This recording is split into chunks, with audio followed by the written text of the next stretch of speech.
All right, failed to post to Twitch. I Yes. Close, baby. 3, 2, 1. Hello. I'm Cam. We are alive and still here. Kinda. Yes, from not so sunny Southern California. Gloomy, wet, and rainy Southern California. Yes, in the middle of this storm system that is blanketing the state. And with baby elephants running back and forth across our roof while we chat. Yes, indeed, and have been running across the roof for the past 5 days.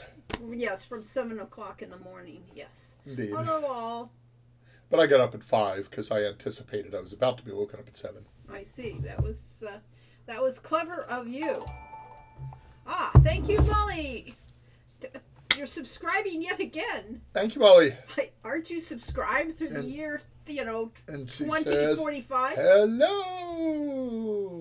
At this Only point. for 22 months. It isn't yours yet. Yeah, but she's already done that before, so it would add up.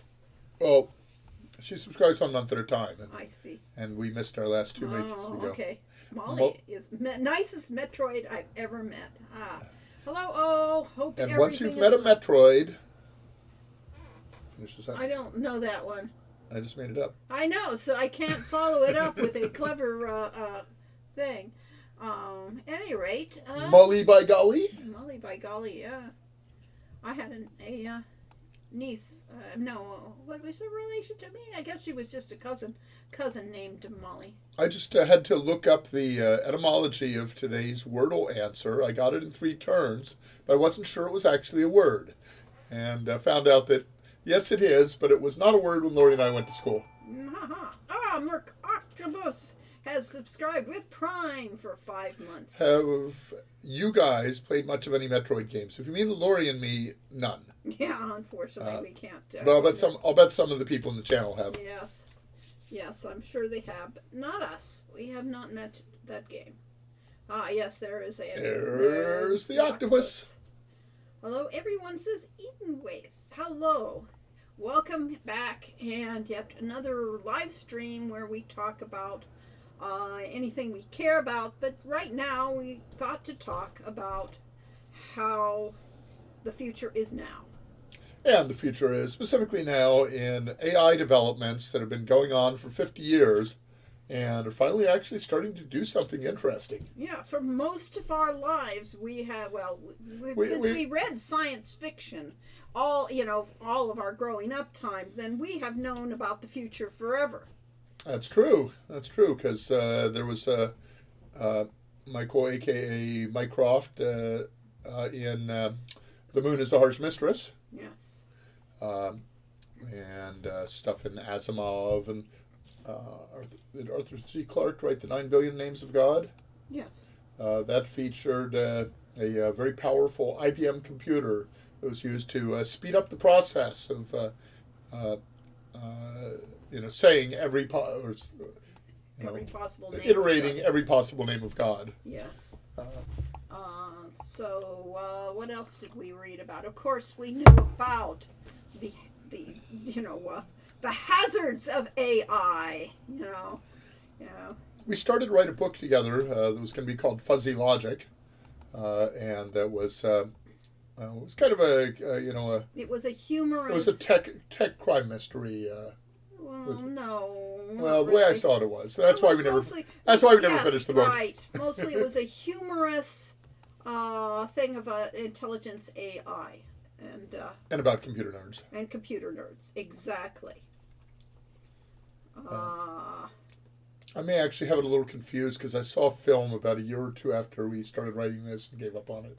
That was that same idea of someone working on computer systems for a Wall Street banking firm that found out that somehow money was disappearing from accounts, and started trying to track it down and found out it was it's basically the people running the company were the criminals. Yeah, I named my desktop PCs after AIs or robots from fiction. Clactu, Barada, Nictu, and of course 2001, A Space Odyssey, and what was the fail-safe one? The one that was the AI. Oh, 2001 kind of did that. No, I don't mean that one. I mean the one where the two computers, the one from U.S. and the one from Russia, got together and decided to destroy the world. I don't remember that, but there was War Games. Yeah, War Games was a great movie of the time. War Games was an excellent film, and really kind of had it. Yeah, it had the game theory there in a single film. Yes. And the primitive AI of the time. Also the number of desktops is Gilliam 2 and Clack 2. Yes. Katu Barata Niktu. Yes, indeed. I have no mouth and I must scream. Okay. I don't think I ever watched. AIM was 3 computers. No, I wasn't the actually. entire film This was an old black and white movie that I never watched. Just War Games was the one with the game of tic-tac-toe at the end, and the only way to win is not to play the game.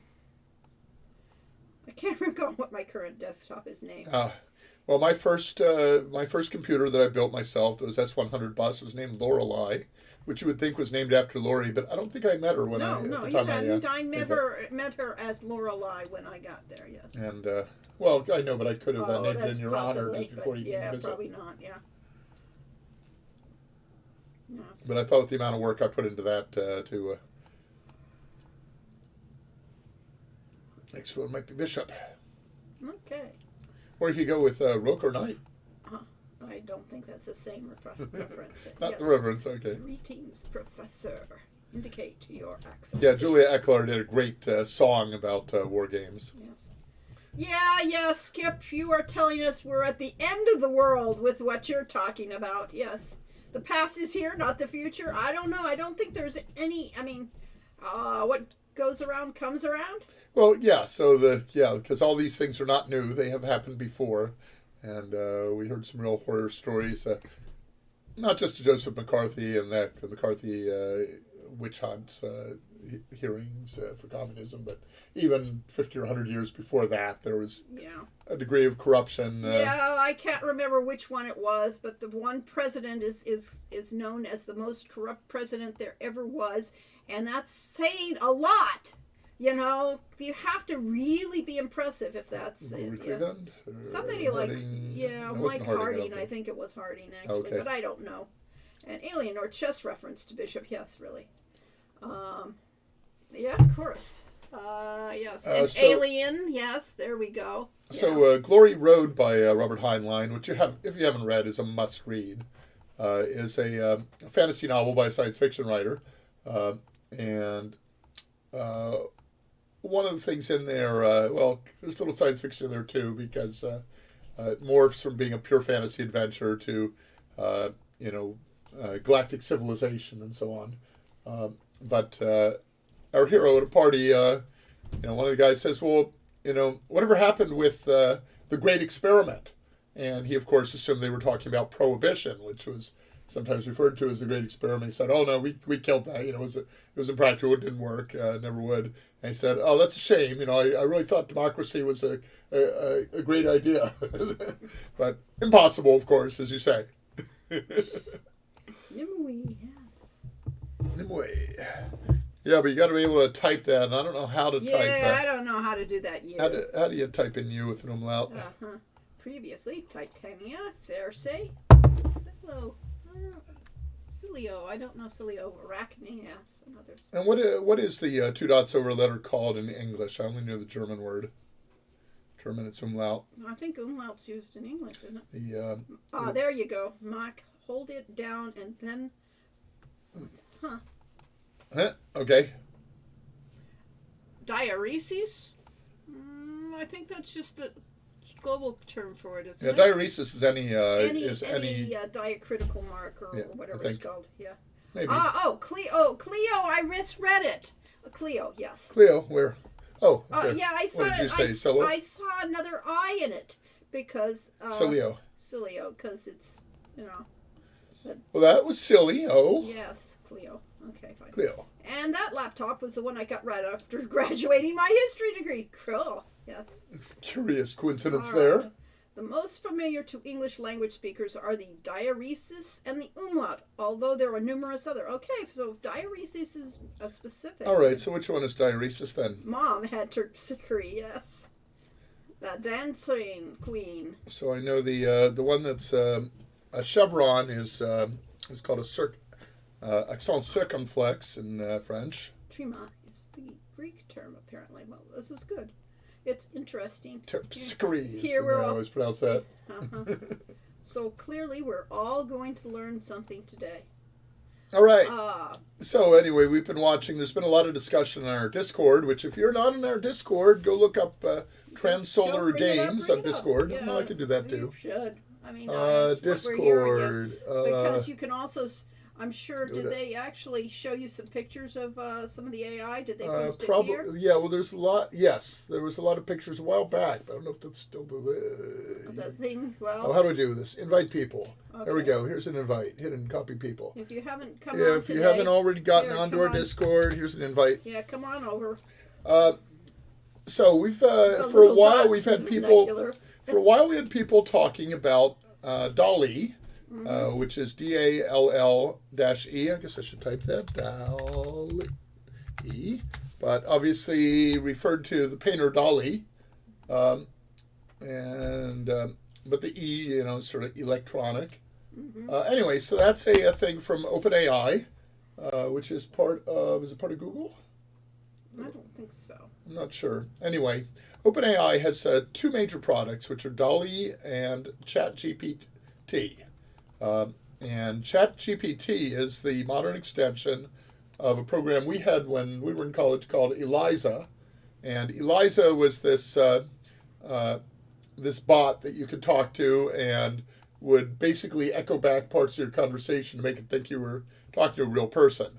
And had just enough, logic in it to almost seem like a real person until you broke it. ChatGPT is like, well, it's 2 generations past that, and it feels like it. It's very sophisticated. I actually used ChatGPT to try to write a press release that I've been putting off for 2 years, and it didn't do a perfect job. But I will say it did not put it off for 2 years. Yeah, OpenAI is not part of Google, or Google wouldn't have tripped over its own shoelaces trying to get Bard out. Yeah, well, that's true. Yeah, so we saw publicity, articles about Google's Bard made a mistake. Oh no! And as game developers, we thrive on mistakes. That's how games are made, is mistake after mistake after mistake. Markov, that would be the Markov chain, Not necessarily. but that's something else. And I don't know how it refers to Eliza. no, it doesn't refer to was the, ELIZA, but it refers to artificial intelligence. Yes, what was the test they were going to do to make sure it was Oh, not the Turing the test. Turing test? Named yes. after Alan Turing, who Yes. proposed it, was that when you can put a computer or whatever it was on the other side of yes, many people failed the Failed Turing the test. Turing test, yes. The AI may be able to pass it now, but Yes, I think ChatGPT with most people would be able to make them think it was an actual person, other than the fact that maybe it answers a little quicker. But it does actually kind of use like a typewriter mode to look like it's slower than it is. Yeah. Molly says I'm operating at spoon deficit. I had Oh, a no. friend come to visit, and we played several games, and I had much cleaning to do. Yeah. What it means is she hasn't had sufficient spoons of Coke. Or I think it's sleep, mostly, if it's that case, yes. You're still our favorite non-human intelligence, Eden Wade. There we go. The Voight Kampf. I don't know that one. I know the what was the one about whether a movie had enough women in it. Yeah, that one isn't. Yes, What's that that's called? not relevant to here. I just downloaded the Blade Runner soundtrack a few minutes ago. I think Eliza was a pretty simple, yes, word matching engine of sort of thing. It was. Yeah, it had a few simple rules of grammar that it understood, and it was done the way Freudian psychiatrists at the time worked, which is it basically actually wasn't. Yes, so I'm feeling sick. Oh, you are feeling sick? With a question mark? or Yeah, it would tended to rephrase what you said and that, yes, and would ask about your mother. or say, why do you think you're feeling sick? And then you think you're actually talking to yes. Somebody is really trying to help you. Was the in-universe empathy test to determine... Oh, okay, fine, yes, Blade Runner. I haven't seen that one yes, forever, of course. But, it was a brilliant film. Visually and it's stunning, yes. And of course, I was amused by the fact that when I heard the title Blade Runner, I had read the original Blade Runner, and the only thing is the Blade Runner I read had nothing whatsoever to do with the movie. They took just the title from the book. The book Blade Runner was about a doctor, and the Blade Runners were the basically black market, the kids that would go through and get black market medical equipment and run it to the underground doctors that were helping people in a society where there were good reasons not to go in for regular medical care. It's nothing to do with Do Androids Dream of Electric Sheep? Yes, was the basis for the movie Blade Runner. But Blade Runner, I remembered Bechdel. it. Which were? The Bechdel test, Corey. The Bechdel test, thank you. Yes. That's the one about, are there at least two women in the film who talk to each other about something other than boys? Yeah. And if not, it fails the Bechdel test. And it's a Bechdel with a T, actually, I think. Yes, they took the title and adapted... Well, actually, I'm going on at length because Blade Runner is extremely relevant in a different way. Now, it was written by the Alan Norse, who was a former doctor, Dr. Alan Norse, and what it predicted was the idea that penicillin and other antibiotics would be overused, as a result of which diseases would become resistant to them. And it had a pandemic that came on so quickly that the methods they were using were not sufficient to stop its spread. That was very predictive of COVID-19. Wow, yeah. So it was extremely relevant work, and I liked it. But nothing to do with the movie other than the title. Does no one remember the Butlerian Jihad? Thou shalt not make a machine in the likeness of man's mind. Would you like me to tell you a story? Actually, I would like you to tell a story. Okay, specifically the one about the tortoise. You flip it on its back, it's flailing, belly baking in the hot sun. It's going to die if you don't help it, but you're not helping. Why is that? Interesting. Yes, yes. Not sure. I mean, given the author and the style book, I did not read Android's Dream of Electric Sheep. I found the author a little too weird for my tastes. But it wasn't Brunner. No. Philip K. Dick. Philip K. Dick, yes. And but what was the other? What was the one where they have the people that can predict the future, and therefore they're arresting people they based on something they could do in the it was future. Minority Report. Minority Report, which I did not see. But it had a lot of yes, you did. We went to the theater with my mother to see that. That was the last movie my mother ever saw in a theater. I think you were there. If not, I was not there. Okay. Minority. Last the movie I remember seeing with your mother was the one with Mobius and the red and blue pills. Yes. You mean Matrix? The Matrix, yeah, The Matrix. We saw The Matrix, and I was blown away by that. I was amazed. Everybody was blown away. I was amazed by The Matrix. Yep. So, yeah, guess that film with fading memories of yes, names and things like that. But Minority Report had a lot of interesting things, even though its premise was kind of out there. It did have. Does that mean I should see it sometime? They had morality, but it also had retinal scans that you went everywhere, and all the ads were tailored directly to you, trying to sell you something.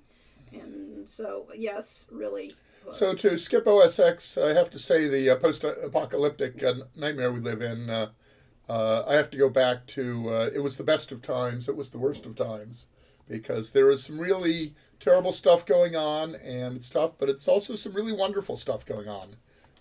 And AI is a potential nightmare. That's why Asimov very intelligently came up with the 3 laws of robotics, which is a robot shall not harm a human, a robot shall not through an action allow harm to come to a human, allow human to come to harm. Third, as long as it doesn't conflict with the first 2, a robot will protect itself. Yes. And all of the stories that came out as a result of that, of seeing just how giving a robot those fixed rules could destroy everything. Yes. Yeah. Tesla needs the 3 rules of robotics. Tesla needs about 20 more years of technology. Yeah, so. I mean, I think Tesla's self-driving mode is absolutely amazing. And you read all the articles about, oh my God, there was a crash caused by the self-driving mode, and well, yeah. There are crashes all the time caused by people driving cars without self-driving mode. So, no, I think it's a really good step along the way that isn't quite there yet. Mm-hmm.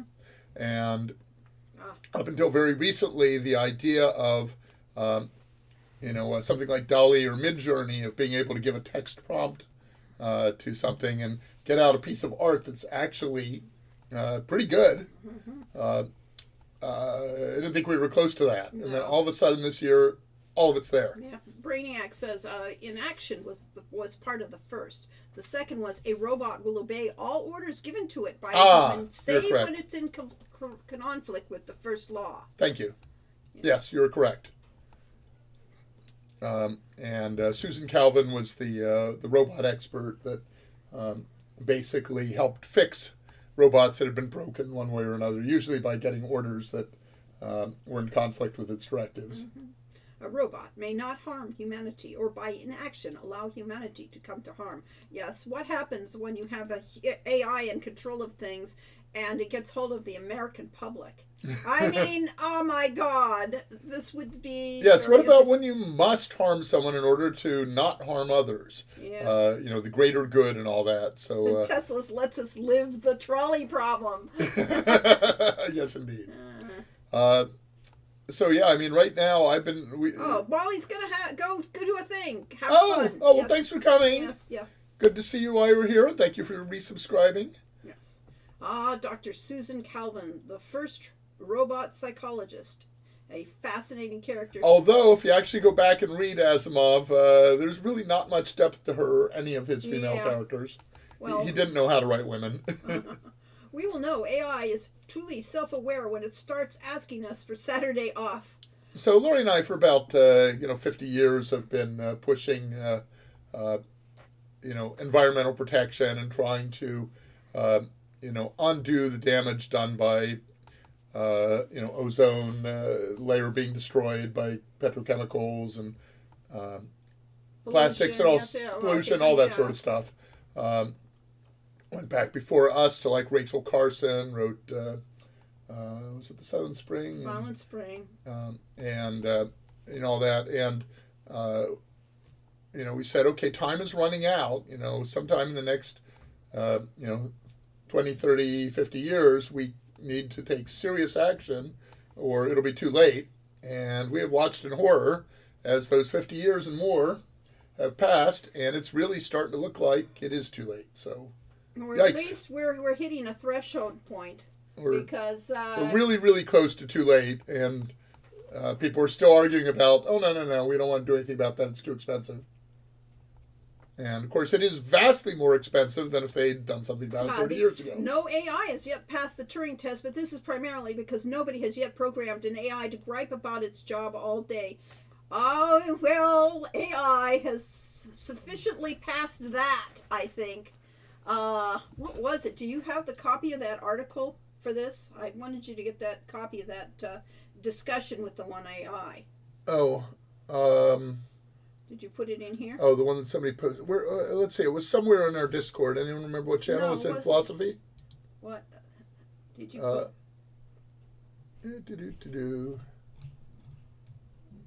It was probably in philosophy, Okay. but There was on chat. yeah, this is about ChatGPT and stuff. Okay, yeah. So anyway, before we started talking about ChatGPT, I never heard a mention of it, but we heard all this talk about DALL-E and then Midjourney, and there's a third one that I don't recall.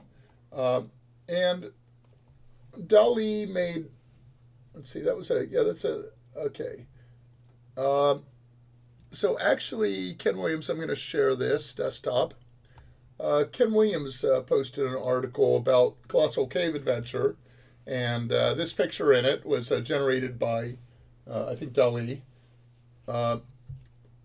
And basically it's, a crowd of people listening to a robot. Because not everybody's watching the screen. That is true. If you're not watching, what? Not everybody's watching the screen? How not? No. I mean, they're treating this as a voice? As a voice only, yeah. But anyway, this discussion goes back forever it and does. ever. But there was one I wanted you to actually, the one where the computer actually starts to whine. Oh, the one where it's got the wrong date. Oh yes, there was one. You got to find that article because. I don't know if I can find it right now. You didn't tell me I had to find that. I did. I said that's one we need to discuss okay. because we had a computer that was actually whinging. Yes, which it was is right directly to that. Or whining, as it was whining we can say, and complaining that it was complaining that the user was abusing it and being rude. And, so yes, being rude to it and abusing it by lying to it. That passes that line by Schumann that they have been programmed to gripe. This thing was griping. It was complaining bitterly that the guy said June 15th, 2022 or something like that. And the AI was saying that, that was coming up. And the guy said, no, that's already passed. It was about a game release on that date. And the chat, movie release, yes. Film release. And ChatGPT said, this film isn't out yet. It isn't coming until June 15, 2022. And the person said, but this is January 2023. January 2023 is later than June 2022. And the AI said, no, it isn't. Yeah. And it was the stupidest thing, but another way, just, amazing that just like many people we know would not give up on its wrong answers. Yeah. So it was a fascinating thing. Yes. So I had a thing I was talking about. You've got go back to us so we don't have Okay, to we'll go follow back to us for a little bit. Yeah. I'll go find it. Yeah. There were, let's see, the book Merchants of Doubt addresses the struggles to protect the ozone layer. Fortunately, we've seen improvement with that, but progress can be frustratingly slow. Yes, indeed. And we just don't know if it's even can be fast enough at this point, or whether we've crossed a turning point that makes it irreversible. Right, but we are definitely losing more of the snowpack, and the glaciers are gone. So that will, the world is going to be changing progressively as we go along. Now, there was another AI science fiction story, and I can never remember if it was Asimov or who it was, in which over time that people kept asking their computers, how can we reverse entropy? And this goes on and on and on through more and more powerful computers. And of course, at the time it was written, they didn't imagine that computers, rather than getting bigger and more powerful and worldwide, would actually be getting smaller and more powerful. Eventually they had the computer. Okay, it was the last question. Thank you. Was that Asimov? No, I don't think so. The last question. Anyway, so what happens in the story is finally, long after all of the humans are gone, the galaxy-wide computer is still working on this problem because it's never been able to solve it. And finally, long after all the humans have turned into pure energy creatures floating through space, the computer says, okay, sorry, I get emotional about these things. It says the only way to reverse is to demonstrate this, is to do it. And says, let there be light. But I don't think that was... And there was light. Yeah. It was Asimov. Okay, yes. And it's called The Last Question. Great story. Okay. Golden Drake says, I worked for the AI Foundation for a while, and there's a lot of smoke and mirrors in the so-called India Hub, right? Oh, of course. Companies just want to look and sound impressive to keep attracting investment, yes. So they often exaggerate and lie about the nature of their current and future products. Indeed. Exactly. But And that was absolutely true until about 2 months ago, when suddenly we started seeing things that said, this is amazing. We understand the degree of fakery, and there is actually a real problem with the generated art because it isn't really generated.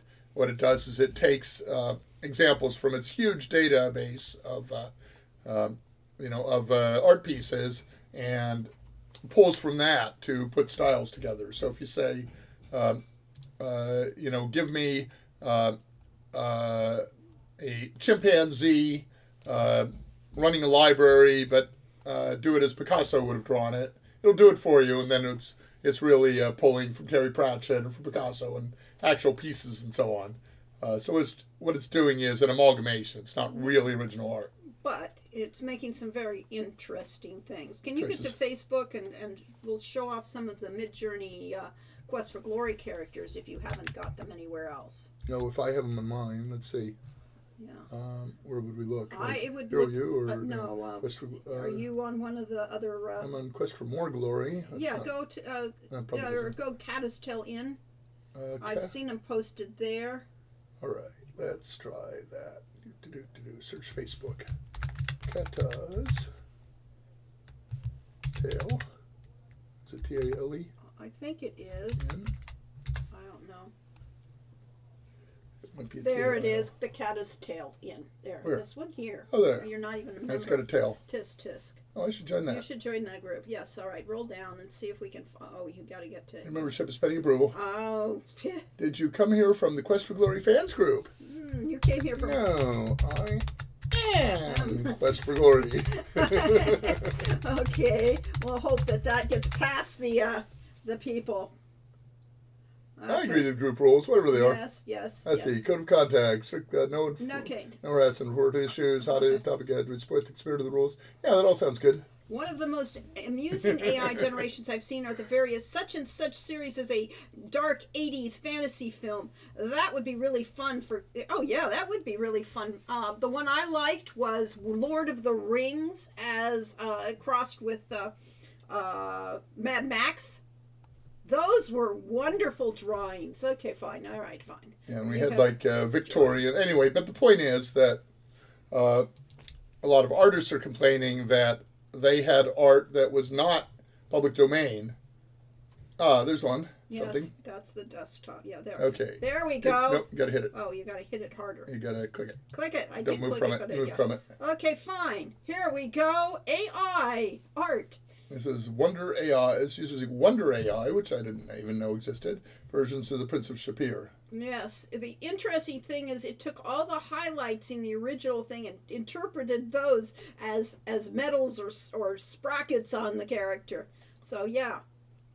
Only in that one version. Yeah, this one shows as the original versus this, if it does run eventually. See, that's what it's popping through. So it did its version of that. And then Aziza. Oh, she's amazing. And yes. I mean, if you weren't a part of Caddis Tail Inn, you should join it. Because Corey clearly hadn't seen it. My God, does she have big bazoombas? So, yes. Wait, did you model for that? Yes, somebody's fantasy. Yeah, really. The fantasy of these things, depending upon what art they started with. So, if you say in the style of Boris Vallejo, and she didn't work well, but Elsa did. Elsa looks pretty good. Although she looks a little too young to my taste, but that's actually appropriate. Oh, no, she's not that old. No, she isn't that old. So yes, you should.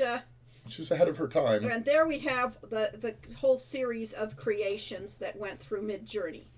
So,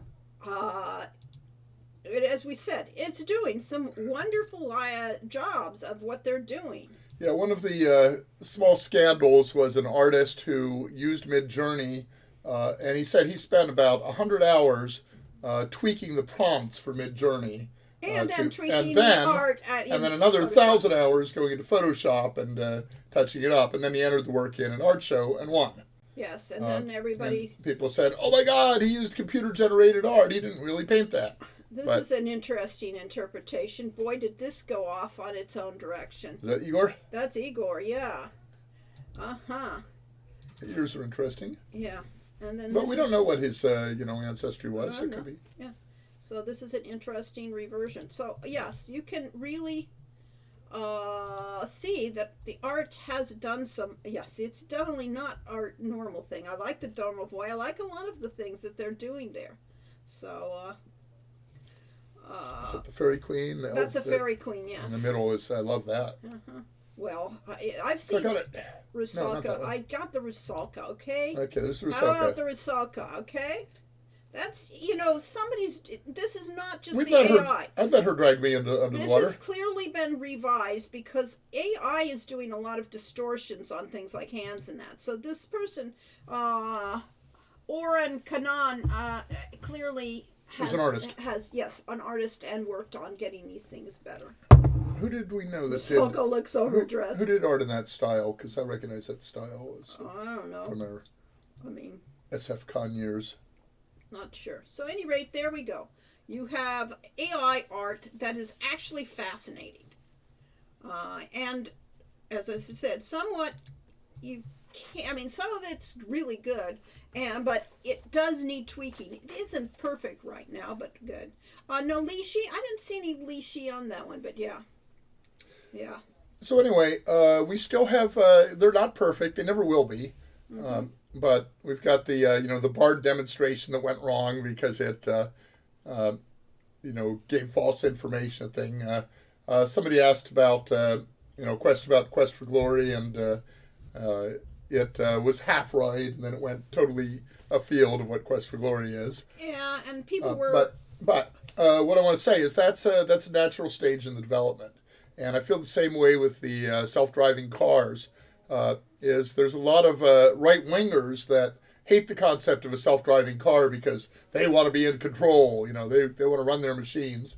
And they're afraid that it'll be laws will be passed so that they can't. They won't be allowed to drive anymore. Like, taking away my gun, you're going to take away my pickup. Well, as for me, I kind of like the idea of being in a car that, if I fall asleep at the wheel, will keep driving better than I could. Because I've always fallen asleep at the wheel. It was a wonder I made it through university because I had a 2.5 hour commute, 2 or 3 hour commute from Santa Barbara to Los Angeles when I went to school there. And I was always driving back about 10 o'clock or midnight after having gotten up early in the morning. And, I was never fully awake for those drives. So somehow I survived, but it would be a lot better with the car driving for me. Yes, well, right now our car actually does some of that. Yes, it does some of that. It will do you lane control. It'll tell you if you're moving out of the lane, and it will especially if there's another car there. First of all, it will blink on the mirror to warn you that there's a car there. And second is if you start moving, drifting towards it, it'll start screaming at you. Yes, it does. No, it's chatty, so to speak. I think I saw a Baba Yaga on one of them. I'll have to see if we can hunt that down. Yeah, and if you're on cruise control and you get too close to a car, it'll slow down for you. A lot of lefties hate Teslas too, but that's probably just their fallout from Elon Musk, probably. So. I used to think that Elon Musk was amazing, and boy, he's done a lot to disabuse me of that. Mm-hmm. I'm far more concerned with the way AI lacks any liability for victims of AI failures. Well, the AI is not the problem. It's the companies that's running the AI that should be the liability and responsibility is something we are, fading away from, and we really need to bring it back. And the drivers also should have some responsibility because, Tesla says, do not, run this unattended. You've got to be paying attention the whole time. Also, public transit is one of the only viable futures for humanity. I certainly agree with that. I'm starting to question that, actually. I think it does, but it's because we cannot live the way we're living right now. I mean, in this area, you have to have a car. But we're closer in this area to be able to get to any place by public transportation than we have for any place we've lived. Although my son living in Oakland and before that San Francisco has not had a car for years. And he will occasionally rent a car to go on a trip. But for day to day, he doesn't see any need for it. He uses public transportation and he walks a lot. And we can stand to walk more. Would probably help us lose a few pounds and be healthier. Gain a bit of muscle. So not a bad thing. And other than that, he has the new public transportation, which is Uber and Lyft. He uses quite a bit. Suburbs are evil as a lifetime suburbanite. Really, yes, we've always. So the bottom right one on that Rusalka is, looks like a realistic person. Kinda. It's got problems here and there. All right. Yes, but it does. Relatively speaking. Yeah. I really like Simba in those things. Simba is better than the others. And this one, most of these look like they got a face pasted over a basic form rather than being the part of the form when they're drawing. Whereas the baby looks photorealistic, like they just stole a picture of a baby and posted it on there. So, yeah. They're not supposed to do that. No, they're not. But this is, the problem of liability, there is no liability that people have discovered, particularly in the last 10 years with Fox News and the Trump administration and so on. People have discovered that, there's this, public disapproval of dishonesty, but it doesn't go very far. That they've discovered they can just tell an outright lie, and people just kind of pass over it.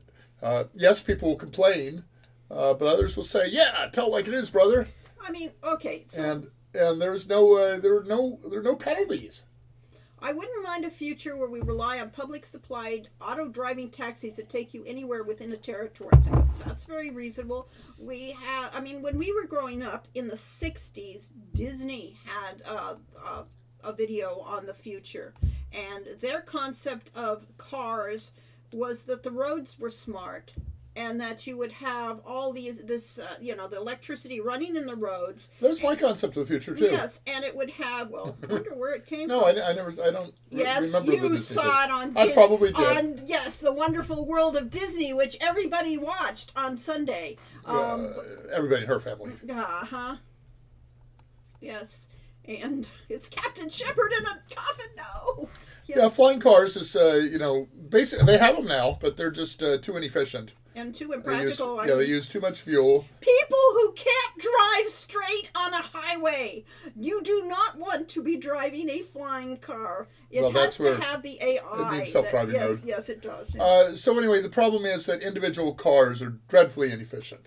So the publicly supplied auto driving taxis that are part of a system where they basically, get you to the train station or get you to the airport. You then take a mass transit solution to the next hub, and then get an individual taxi to take you from there. That would be really optimal. But if you're going from LA to San Francisco, it doesn't make any sense to drive. No, you want the bullet train. Yeah. That doesn't exist. The non-existent bullet train that ended up costing vastly more than they budgeted for. And has never been completed, yes. And that various local communities, jockeyed to say, oh, yeah, we've got to have a station, or we don't want it going through our place. Yeah. The future's complicated, and people don't want complicated answers. They want nice, simple answers. I had Star Trek on, and it occurred to me that these AI art are a little bit of an early version of going to the holodeck and saying, "Computer, create my Sherlock Holmes Moriarty to be able to win." Yes. Yes, exactly. Still no flying cars. Always disappointed, yes. Shrimpy, it's all fun and games until your AI Moriarty comes out of the computer, takes over your house, and tries to kill you. Yeah, well. And of course, the thing is that those of us who actually work in making games and stuff know that that doesn't happen. But, except maybe in a movie.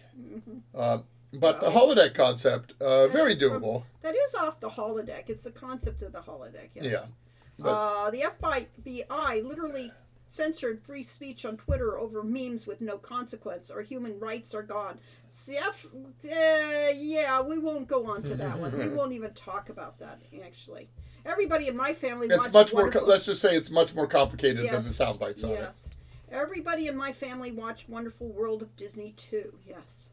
Eden Waite says, I get the sense that Professor Moriarty was tenured, and that's why he's been able to get away with so much. That explains everything. Once you're tenured. Yeah. Once you get your tenure. Communism is more efficient than capitalism, but I'd still rather be free than maximize efficiency. Happened in Star Trek. They haven't made it work yet, but yeah. Yeah, that's what we need. We need Star Trek level of communism or socialism. Socialism. They were socialists. They were socialists. Yeah. Yes. But unfortunately, see, when I was in my early 20s, somebody had, a couple people introduced me to Ayn Rand and Atlas Shrugged and The Fountainhead, and I thought they were just absolutely amazing.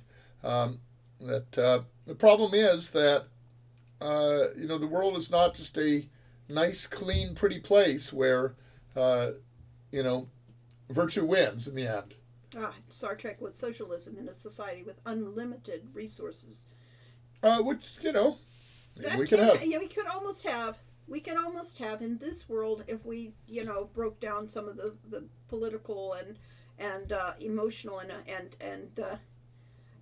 opinions of many human beings. Yeah, limited growth. I mean, Malthus thought that basically the world would, civilization would collapse and the world would starve to death.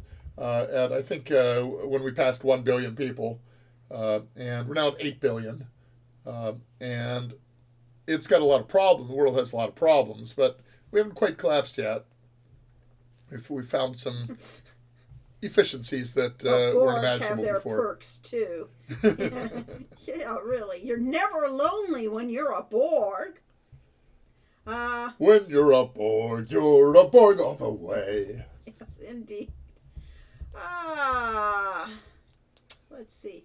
Post-scarcity is the accepted term. Yes, we're close to that. We have the resources to feed everyone.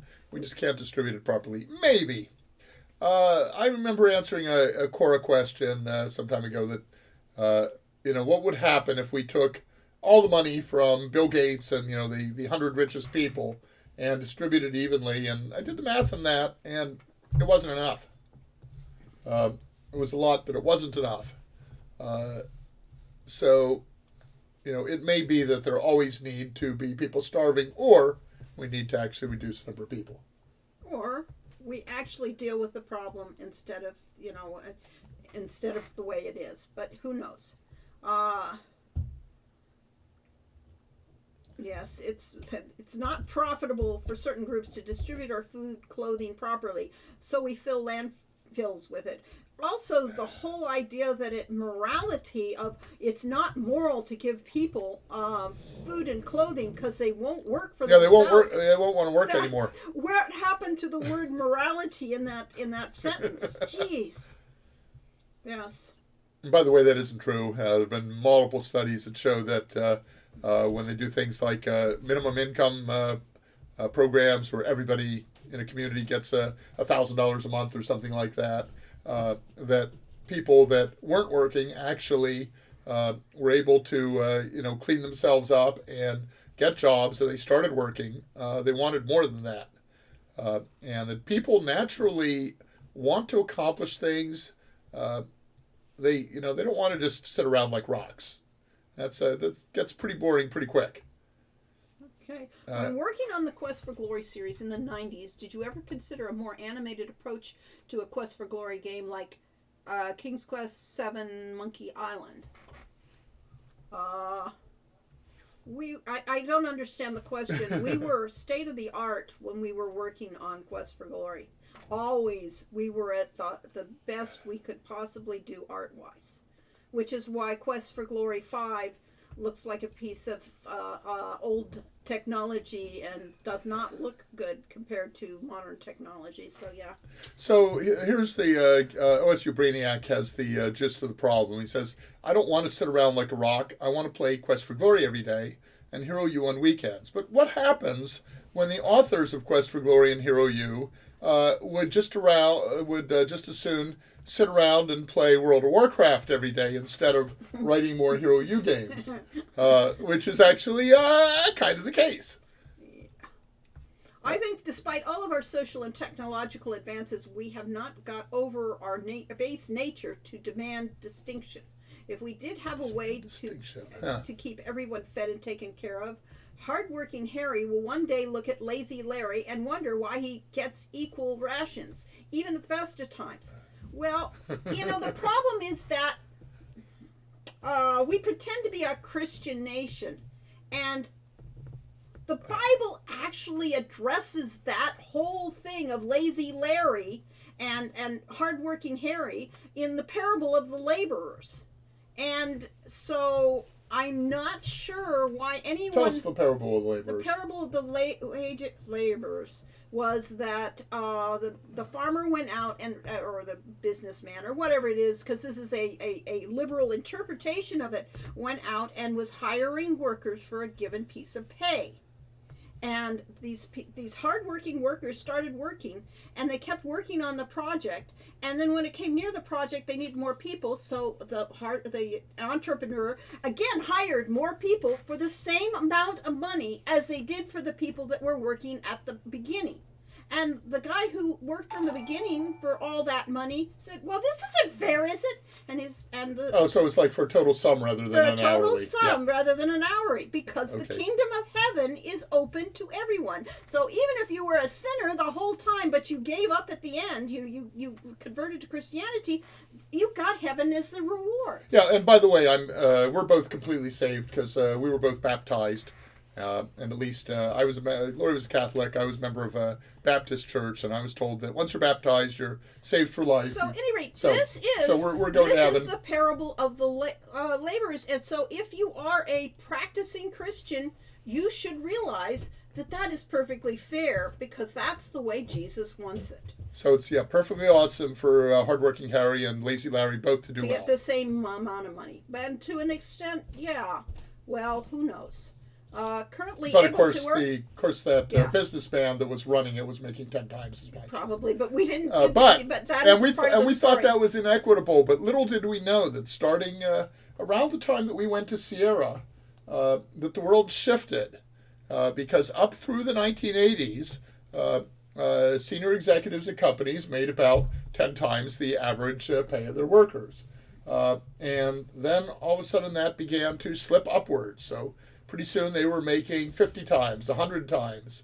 Now many CEOs are making 1,000 times their average worker. And I've actually posted a couple things about this on Quora, and I immediately get reactions that, well, they're worth it. They're the boss. Of course they should get more.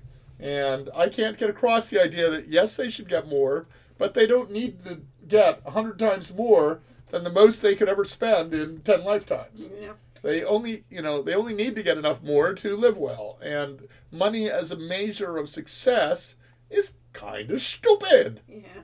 Stickman says, as someone currently unable to work doing chronic illness, I want to get back to work badly. Yes. Exactly.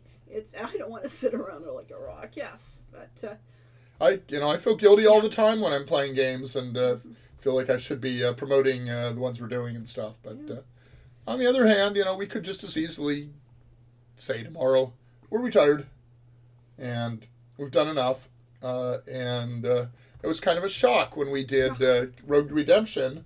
We poured our hearts in that game for 5.5 years, and we kind of brainstormed on it for 15 years before that to make that game.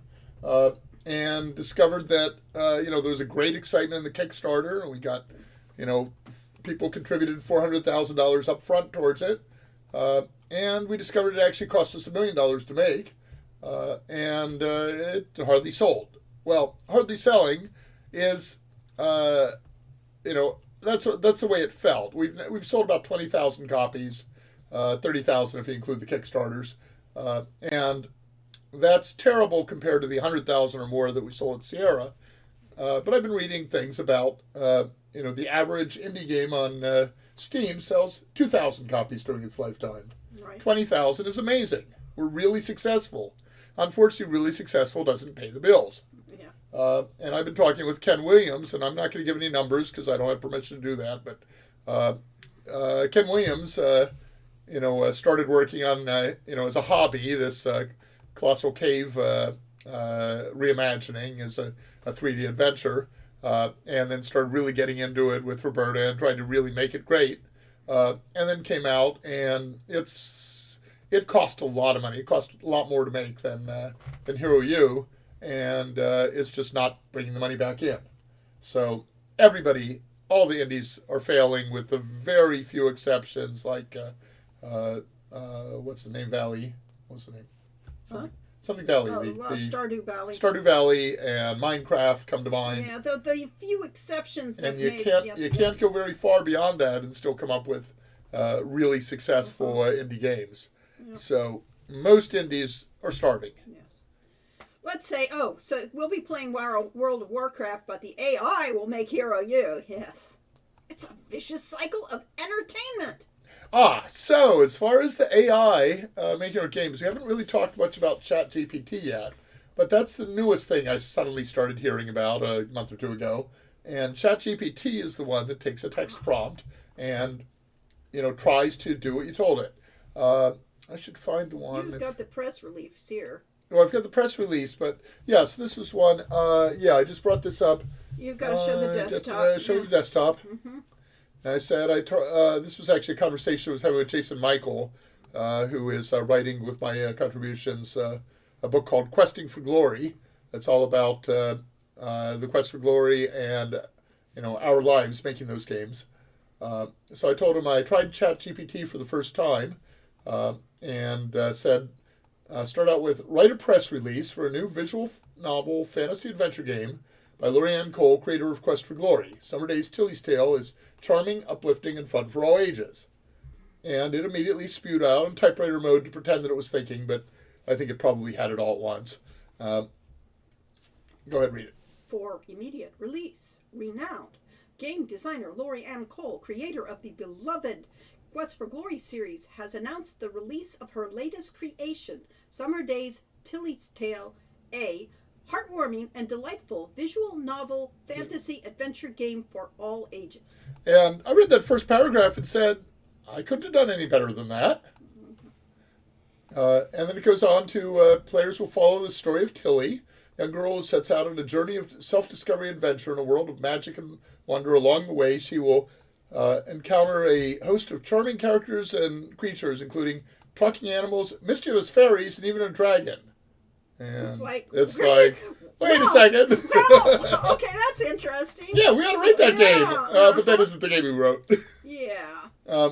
But that's, those are fantasy tropes, and so I would assume that we had tropes. And Ken Williams did something similar with Colossal Cave Adventure, and I remember it coming out with a sentence that was almost identical to that.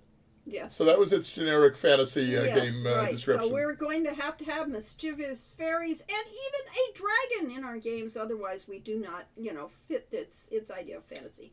So at any rate, Cole, who has a long history of creating games that combine elements of adventure, role-playing, and puzzle solving, has described Summer Days as a departure from her previous works. Quote, I wanted to create a game that was more focused on storytelling and character development, she said. Summer Days is all about the journey, not just the destination. And so, so what is it doing? Is it putting words into her mouth? Is it making up things? I don't think so. I don't know. I think it's likely that Lori actually put that somewhere in an interview. Maybe the first part, not the second part. I don't think I did the second point. But the first part really does sound like it's pulled and looked for something about Quest for Glory. I mean, about Tilly. Yeah. So it's big data. It's going out and seeing everything that's out there on the web, and there's an awful lot out there. So it could very well have looked through previous descriptions we made of the game to help us write this. So I went through various versions of this. So the next prompt I gave You don't need to go through this step by step. Yeah, but just a couple things in there. So I said the outstanding cast of voice actors stars Zara Fuzzle as Tilly, and so it then gave me a version of this. So this is a conversation you're having with ChatGPT. For people that haven't used this, that it is going on and taking each additional input you give and refining it. Here's your quote. Yeah, my quote or your quote, hard to say. No, I am Cole. thrilled to have Zara That's Fuzzle true. on board as the That's voice true. of It could be me. I'm Cole. Cole. I think Lori is Cole. Yeah. It's her game. Performance truly brings Tilly's journey to life, and I can't wait for players to experience the game with her voice guiding them through the adventure. Could be something. Might have actually said that. Yeah, but And if not, then the AI made it up, and who can tell? yeah, I mean, yes. So to me, this is a huge help. Okay, I'm not going to use any of these press releases as is, but I then went back and talked with Jason. I said, okay, here's the press release we did for the Kickstarter, and obviously we've changed a lot since then, so it's no longer accurate. This is great for getting through writer's block.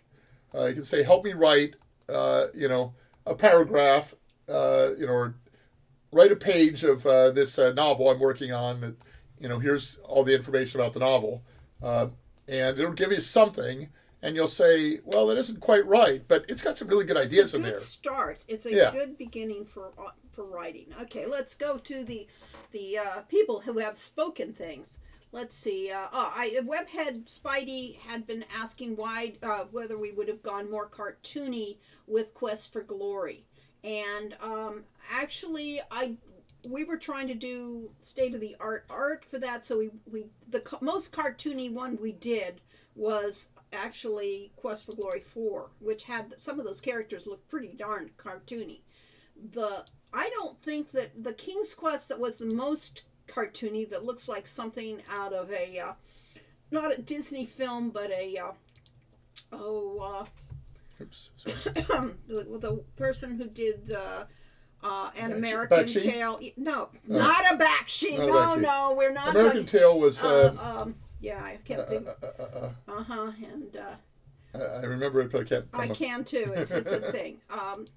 Went that style, and people really didn't care, or at least at the time, I heard a lot of negatives for what King's Quest. It looked to me like it was a beautiful cartoon, but people didn't like it, and I guess Fievel's Tale. When people, Fievel's Tale and all those things. Yes. All right, I'm trying to actually go through our people talking. So. Oh, okay. Yeah. Go ahead and do that. Yeah. Let's see. I had something else I wanted to show. I know, but that's okay. We can get to that. Let's see. I take it back. Tenure isn't a true evil. It's the entertainment industry. Okay.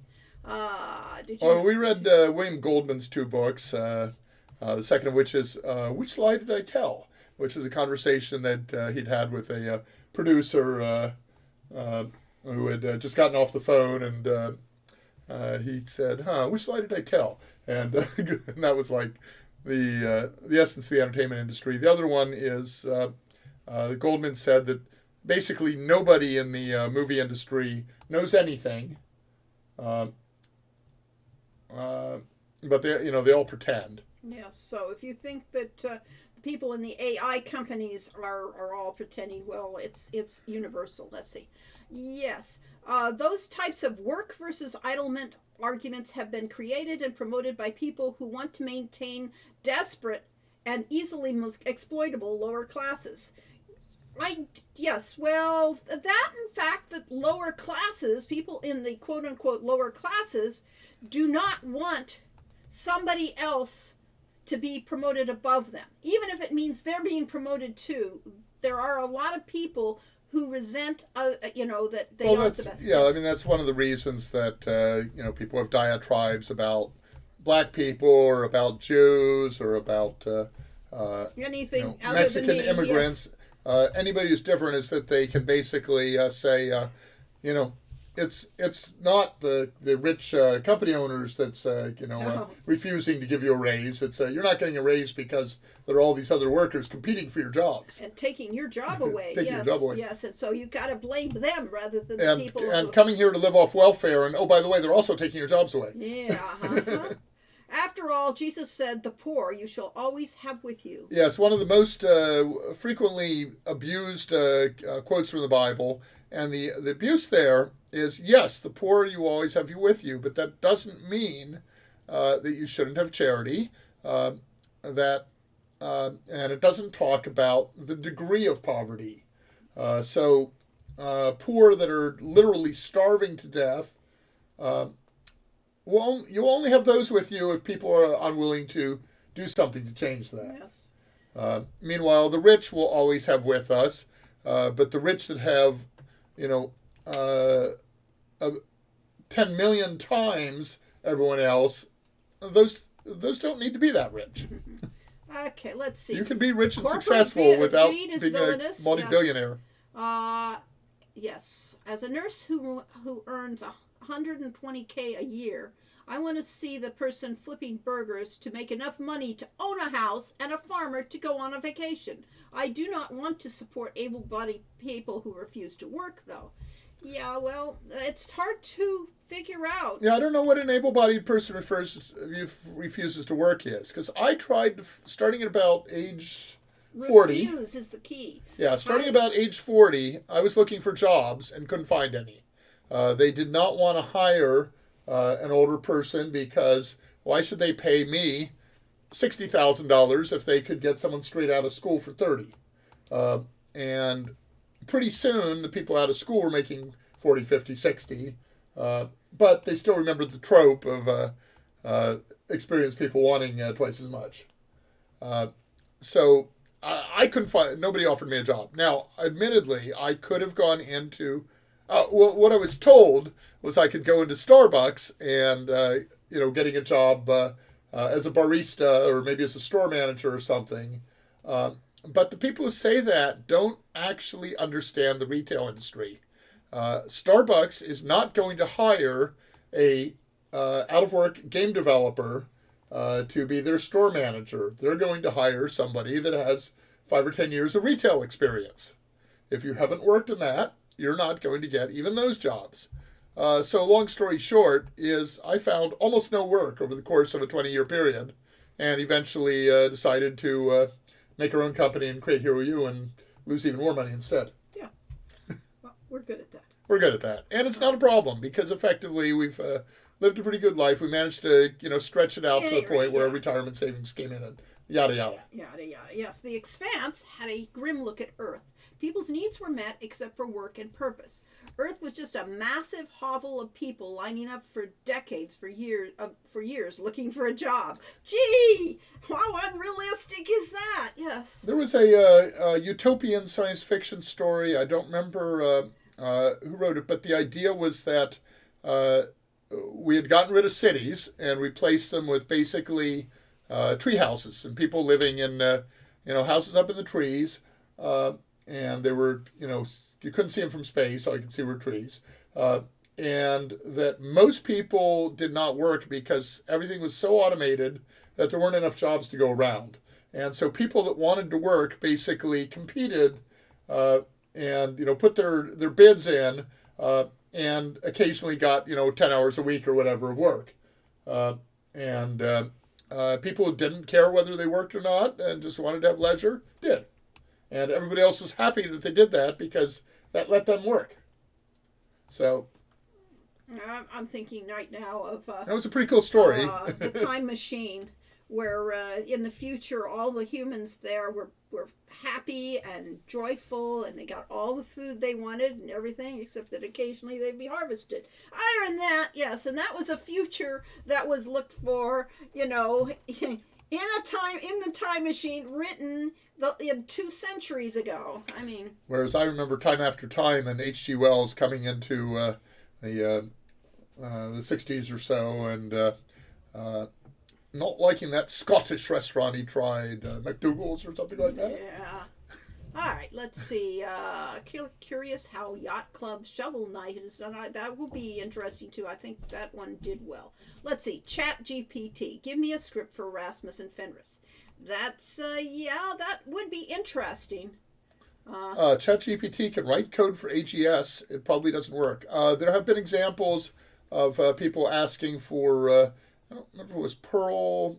It was one of those web development languages. And somebody asked it to, write a program that would, solve some problem. And it wrote a perfect piece of code. Yes. That, and of course, what it did probably was went out to what's the stack, something stack, OpenStack, something like that, and basically found a piece of code that somebody had written that solved the problem. Which is what people have been doing for years now. Yeah, so that's how people. That's how most write programs. Yeah, most developers nowadays. write. I became obsolete in the game industry or in the computer industry. Period, when people started moving to being able to take 3 different systems from different developers and put them together as building blocks and have a finished piece of code. Whereas I was used to having to write my own I/O routines and stuff. I kind of want ChatGTP to be a back-end engine for NPC intelligence for a MUD or even MMO. I think it's going to go. There actually is something like that. Yeah. It's something dungeon, AI dungeon, I think it's called. And I'm told it has some problems, but that it's still kind of fun. Random villagers that remember what you did for them that you talked about a day ago. Yes, rather than have to do it my way of having everything flagged and everything like that. I think it can be done, and it will be done soon. Yeah, when we were doing Explorati, the system I wanted to have in place is I wanted the game masters to be able to... They were real humans, game masters. The real human game masters to be able to step in at any point to the role of one of the NPCs and interact with players, and then have the game system remember what they did. So when a similar conversation would come up later, it would parrot that back. Yeah. And then the extension of that was to have players come in and players be able to type into a prompt what the NPC should have said to them.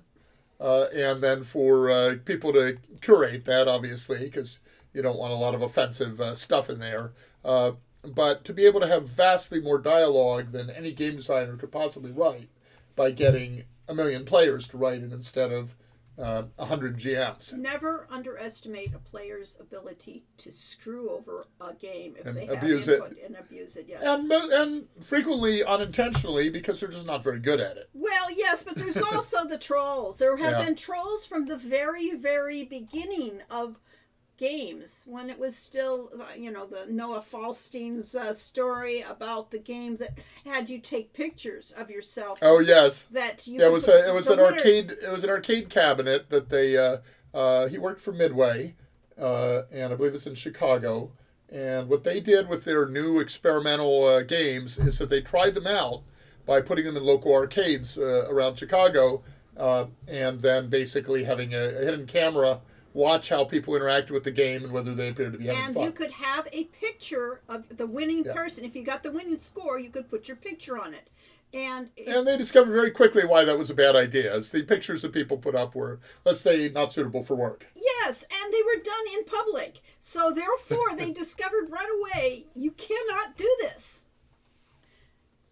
Let's see. I work with these transformers, and they take a tremendous amount of data and essentially interpolate between the words given to it to the nth dimension of the model. Yeah. So Markov chains were mentioned earlier, and that's exactly what a Markov chain does. Is it's a predictive technology that essentially can be used with words or also with tokens in an AI system. But with words, essentially, if you our phones do this all the time now. Our phones are predictive. If I start to type something in a text message, it will offer an auto-completion. And my phone doesn't do a very good job of it, but actually Microsoft Word does that now. If I start, or email, in Microsoft Outlook, if I start typing an email message, it will offer me an auto-completion. Everybody out there knows this. Well, anyway, yes. but the technology for that is called a Markov chain, and what it is basically given 2 or 3 tokens in a row, you can see so many examples of what the next 2 tokens are that you can predict them. And it's right more often than it's wrong. We're actually pretty boring people, all of us. Mordoctopus says, I tried to use ChatGTP to generate lyrics. There was one spot where I asked for a rhyme, but it kept failing. I asked it why, and it made excuses. And this is the answer for why the AIs cannot yet write our games for us. That I worked really hard, kind of. All right, I spent a day or a few hours with ChatGPT trying to get it to make jokes, to tell jokes and to make puns. And the results were absolutely abysmal. It was horrid, and it wasn't funny. And so that was another thing out of Heinlein's Moon is a Harsh Mistress, is the computer was trying to understand humor, and it kept printing out reams and reams of jokes that it had downloaded, and trying to talking to the human, saying, which of these are really funny and why.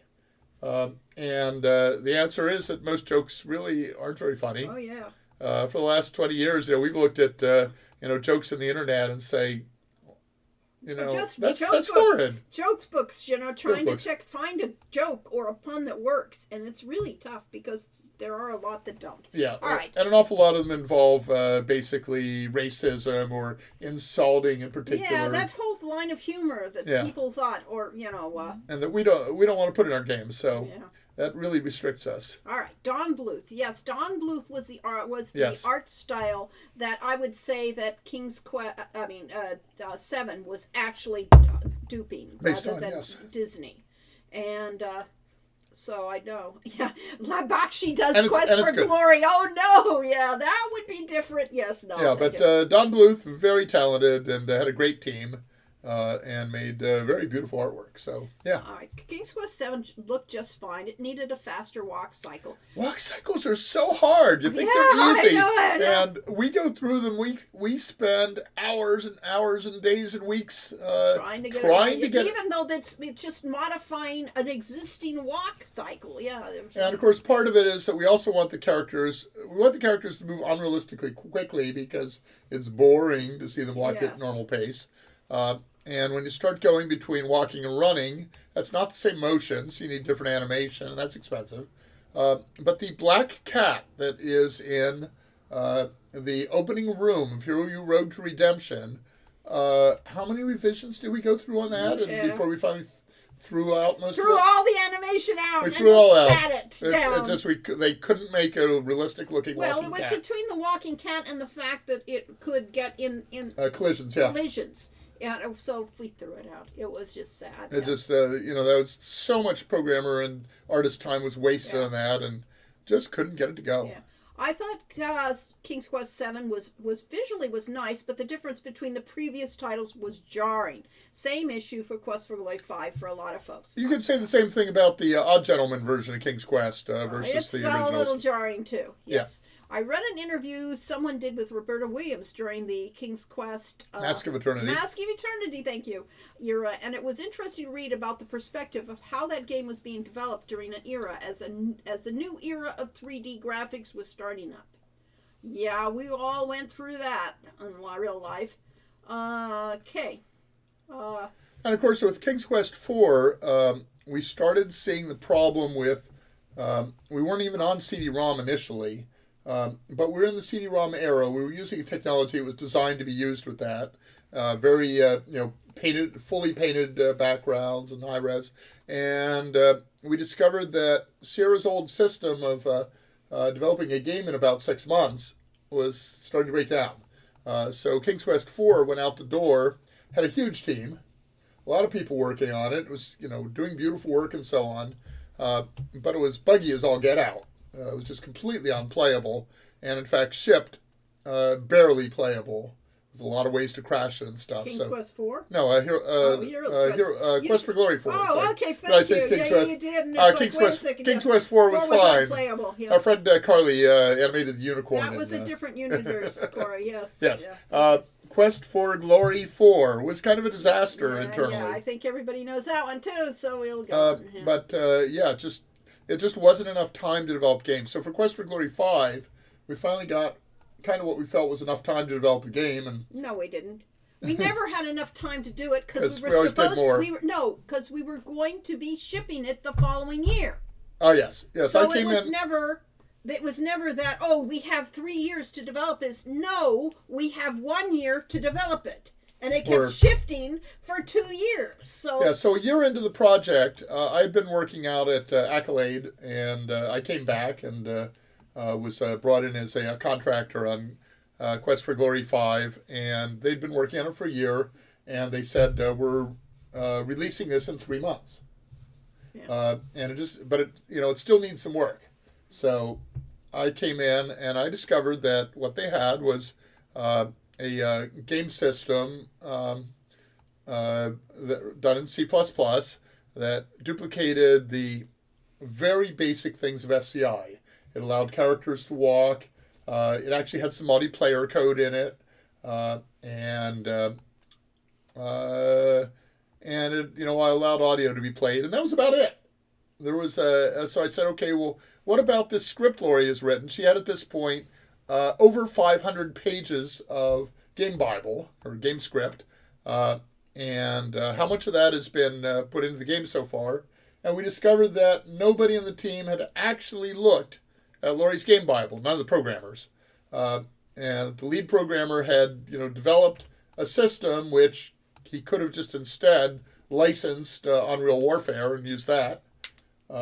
And instead he had developed his own 3D system. The voxel system, the 3D system. Okay, yes, so we learned, I talked with the other programmers and they said, well, we don't actually know C++ and we want to take a training course, but the company wouldn't pay for it. And so we don't actually know how to program this. And so then I asked the lead programmer, what kind of scripting system have you developed to make life easier for the designers and the programmers? And, well, we haven't done that. What's that? And I explained what the message editor was that we used, that we had developed for Quest for Glory 2, 3, and 4.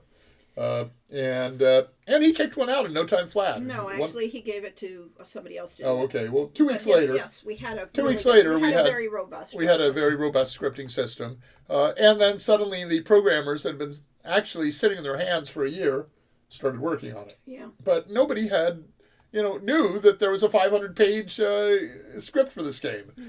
Yeah. So needless to say, it did not complete in 3 months or in a year. So yes, so back to King's Quest 7, streamlining it to a universal action click was my least favorite change. I see. It led to a significant reduction in unique responses to enjoy, which certainly makes things easier for development. Yeah, it does. Just having a limited thing, but less satisfying for the end users. Right, you're taking away gameplay there. Well, I have to say we kind of did some of that because Lori developed Mixed Up Fairy Tales and came up with, I guess we came up with it, mostly Lori, came up with simplifying the game to just 2 buttons, look and do. And that was fine for something intended for 4-year-olds. Yeah, really. But maybe not for adults. We ended up, by the time we got to Hero U, we went with a menu system where basically you click on something and that brings up a menu of actions. And we tried to have enough actions in the menu to make it interesting. Yeah. And I was really hot on right-click still being a look at. And Lori didn't even want to have that. She said, nobody's going to use the right-click. Yeah. And, well, she never did. But I said, I'm going to use the right-click. Yes. And so we ended up with the hybrid system. Yes. To your conversation about socialism and capitalism and Jesus, it boggles my mind to believe how the right believes Jesus would be a gun-loving, hardcore capitalist. Like, How can you think that? The answer is that's what they want it to be. Yeah. There you go. We create our own gods. Yes. And they are creating their god, and you can just imagine what he looks like. Yes. Their God is the one that supports the way they want to live. Yes. And not a new concept. And sadly, unfortunately, most of the people doing that don't live the way they want to live. I know. And they could live better, but they would have to make compromises in their beliefs, and that's an awfully hard thing to do. Okay. Not a new concept. The 1937 movie Black Legion, starring Humphrey Bogart, centered on the fear of the others. In that particular movie, it was demonizing immigrants. Yes, 37, and that's what its whole theme was, the demonization of the other and the radicalization of a normal human being, i.e., a guy, to become embittered and prejudiced against other people. So it's an interesting film that was really addressing, really important moral things in life. Let's see. Well, even today we still have Jewish space lasers. I know. Shrimpy. I like to think it benefits the rich to have masses fight amongst each other, the way factories don't want unions to form. Yes. Well, it makes them more rich, but it doesn't. That's my living nightmare. Actually, okay. I wonder which one it was. I don't know. We have a lot of nightmares, people. That's the problem with talking and then being about a half hour behind on the scroll. Let's see. Nobody needs to be a multi-billionaire who owns a yacht bigger than a mansion. Yeah, well. But it's okay for some to be that, or maybe get access to the yachts when they need it. Maybe we could have ride-sharing yachts. Ride-sharing yachts, yes. You too could be on a yacht. Lori and I went on a cruise a few months ago. We went back in Halloween. We had our Halloween. We went on a Disney cruise, and it was an experience. Let's put it that way. Yeah, yes. And it was actually kind of fun. Our room smelled bad, and we were too new to this to be willing to make waves on our cruise. So okay. I mentioned it to the housekeeper afterwards. She said, "Oh, you should have told me on the first day. We live with this, so we can't smell it anymore." But okay, Nikki Funky says, "Wonderful to see both of you." Well, we're glad you joined us, Nikki. Balcazar's, Hayden Wade says, "How large of a mansion are we talking about?" Well, I think the several acres mansions are kind of overdoing it. Yes. All right, I'd beef down for living in tree houses, especially if Manu brings his friends around. We currently live in a 2.5 bedroom house, which is far more than we need. Yes. But I want to have a monkey hang off my arm on a regular basis. I don't know, they're kind of smelly. Stack Overflow, that was the Stack thing I was trying to remember the name of. Okay. Stack Overflow is a website where basically programmers share their tips and tricks and solutions to problems. Interesting take too. Yeah. And a lot of people just take code straight from Stack Overflow and use it to solve problems. And, maybe that's okay. I want to live like the Eloi, but no Morlocks, please. Morlocks, yes. Yeah, yes. Those are Morlocks, not Morlocks. Yeah. I use it a lot, and in my experience, the code is 80% of the way there. Okay, there we go. It's certainly a way to go if you can get that to work. Yes. So anyway, let's give another example. Let's keep going. Okay, fine, all right. Well, then we'll never get to my stuff. We'll never get to your stuff, and that's fine, There was a funny meme with Will Smith asking the AI robot why it can't write code without copying from others. Okay, that's interesting. I didn't see that one. Oh, okay. I don't know what the result was. Anybody here remember Dr. Spitzo? That was ChatGPT. Spitzo, yes. That was a to my 10-year-old mind. That was, I believe, Dr. Spitzo was a thing from, I think it might have been from the Sound Blaster people. And it was a program that basically would synthesize a voice, so you would type in words and it would speak them. Okay. I want Hero U for the fighter I think it also answered some questions. So you could ask questions, would answer them. I like that a concept, and I think we're almost at the point where the things could happen. I want Hero U for the fighter instead of the rogue. You asked the computer to generate that, and I think it could do... It could do it as a story, but it couldn't make an entire game. Well, it could. It's just doing the same places are open, You just have to keep modifying the rules so that you can do it. Yeah, I think it's. So I was trying to get Lori to research Midjourney earlier. We haven't used that, but we've seen That's amazing. what that Catatelian stuff is all Yeah. Midjourney. Anyway, so there's amazing paintings being made with Midjourney. So in theory, indie developers could go through. So Yeah. we talked about the problem earlier with Catatelius right there. No, I was trying to get to Lord of the Rings as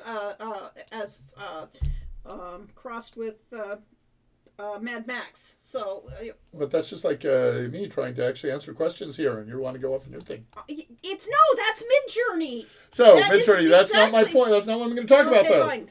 So what I'm going to talk about, I'm talking about AI making games for us, Yes. and that is not about Midjourney. Well, it is. I just mentioned Midjourney does Okay, a really fine, good job fine, in the art, but there's ethical problems because artists are saying Midjourney is stealing their copyrighted art and so on. But once we get past that, if we do, the question is, could a small game developer studio like ours, that is losing money because we're spending $1 million in 5 years making a game, instead make a game in 6 months to a year by not hiring any artists or only hiring artists for touch-up, and instead getting our backgrounds, our artwork, and our characters and so on generated by graphical AI, maybe getting help writing the dialogue with a chat AI, and then just doing a little bit of programming shell around that to turn it into a game. Yes. And I think that is actually a workable approach. So what it is it's AI assisted development instead of AI generated development. Yeah. So yeah, that's doable. The question is then what happens to people like JP, who is an unbelievably talented artist, who when he started doing some work for us on contract part-time, was working full-time in a cafeteria at a university and getting about $10 an hour for it. So we basically uplifted, in the David Brin uplift sense, uplifted JP from that and gave him an opportunity to live his dream as a real artist. And he's blossomed and has been an amazing contributor to our games for it. But it would be a lot cheaper to replace him with an AI. So where's the ethics there, and what are the goals? Are the goals to, create games that, are essentially mass-produced, that will let us games out faster and cheaper, or is the goal to, build a team, build a community, and have heart and soul in the games that only comes there from having people interacting with each other? And I will tell you, there were times at the game development where everybody in the team is at each other's throats, and you don't end up with fun-to-play games when that happens. Yeah. All right. You also don't end up with a great game if everyone's a yes man and says, okay, Lori, you get whatever you want. No, so when I was saying AI, Hero U for the fighter instead of the rogue, I meant just a simple conversion of simply saying, okay, now we've got Sean, but he is actually a fighter class, not a rogue. Can the computer reimagine the whole story with the same story? I think you could write the text for it. I think it could. I think it could do a pretty good job, except it doesn't understand what the warrior... It wouldn't do it right, but it would do it. And the images, if they are knowledgeable, if they can reach out on the web and find enough images from Hero U, we could say reimagine Sean O'Connor so that he is now a warrior. Yeah. And it would give us art that would work for that. It would not necessarily be good at animating that art. I don't think it's at the animation point yet. But, now you turn it over to an animator. Yeah. I mean, the first thing we did on Hero U is we actually went out to an outside art house and had them, we did in-house, we did character designs first, but then we took it out to we ended up taking it out to a third-party house to turn that into 3D characters. Yeah. And they came up with new character models and so on. The AI could probably do that step very well. Converting?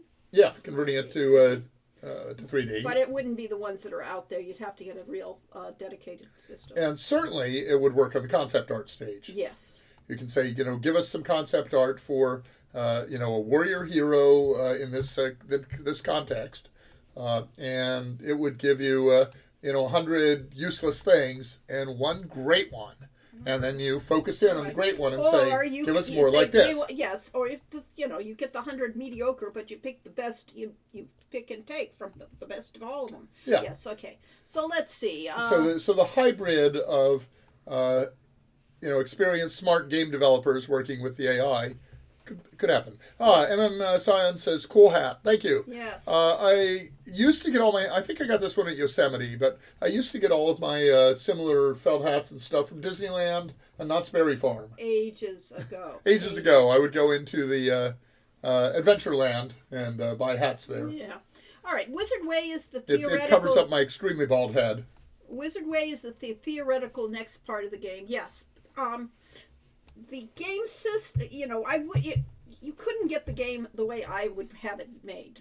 Wizard Way has a plot line. Road to Redemption has the start and of the plot line. Wizard Way continues it and accelerates it, and the world keeps getting a little darker with each game. But because we know all that, we could feed that into It's true. ChatGPT. And in fact, the Summer Days series, as it is following along the plot lines of the main Hero U sequences. So Tilly's tale takes place before Sean gets there.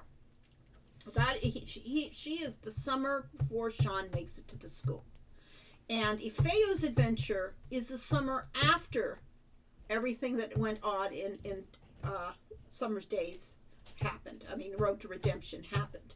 So his is that summer.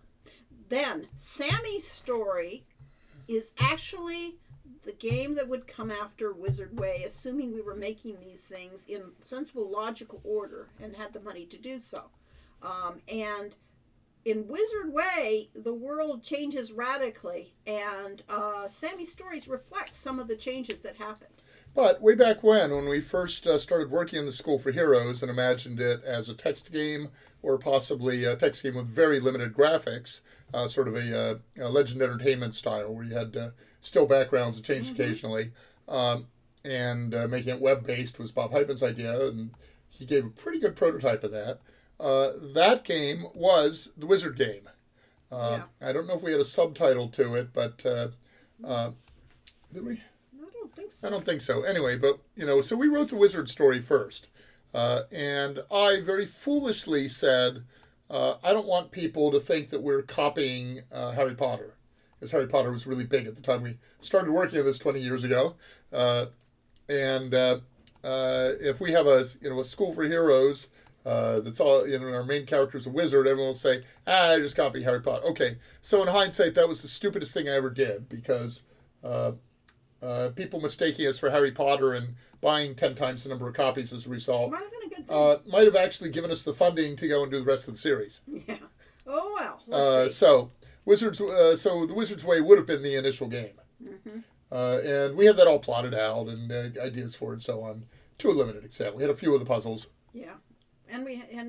But who knows? But a difference between a fan who says, okay, I want to see Hero U, Road to Redemption, but this time done with a warrior, write me that story, it could do it. But having the game designer do it, or getting a copy of Laurie's notes, you would give a much more thorough prompt with a lot more information about it, and then you would get a game that's more close to our vision. And you can have iterative changes and things like that. What you won't get is any puns or jokes, because ChatGPT sucks at humor. I am reminded of Lieutenant Data's approach to humor. Exactly. And what was Lieutenant Data's approach to humor? Well, it's just the same thing of trying to learn what humor is, just like Michael Mycroft, the computer robot, trying to learn what humor is, or Michael Valentine Smith's Stranger in a Strange Land, learning humor. Both Heinlein books, and of course Stranger in a Strange Land is the more famous one. But in that one, you basically had the person who was from human stock, but he grew up on Mars among Martians and had completely different ideas and powers than ordinary people, and trying to understand humor.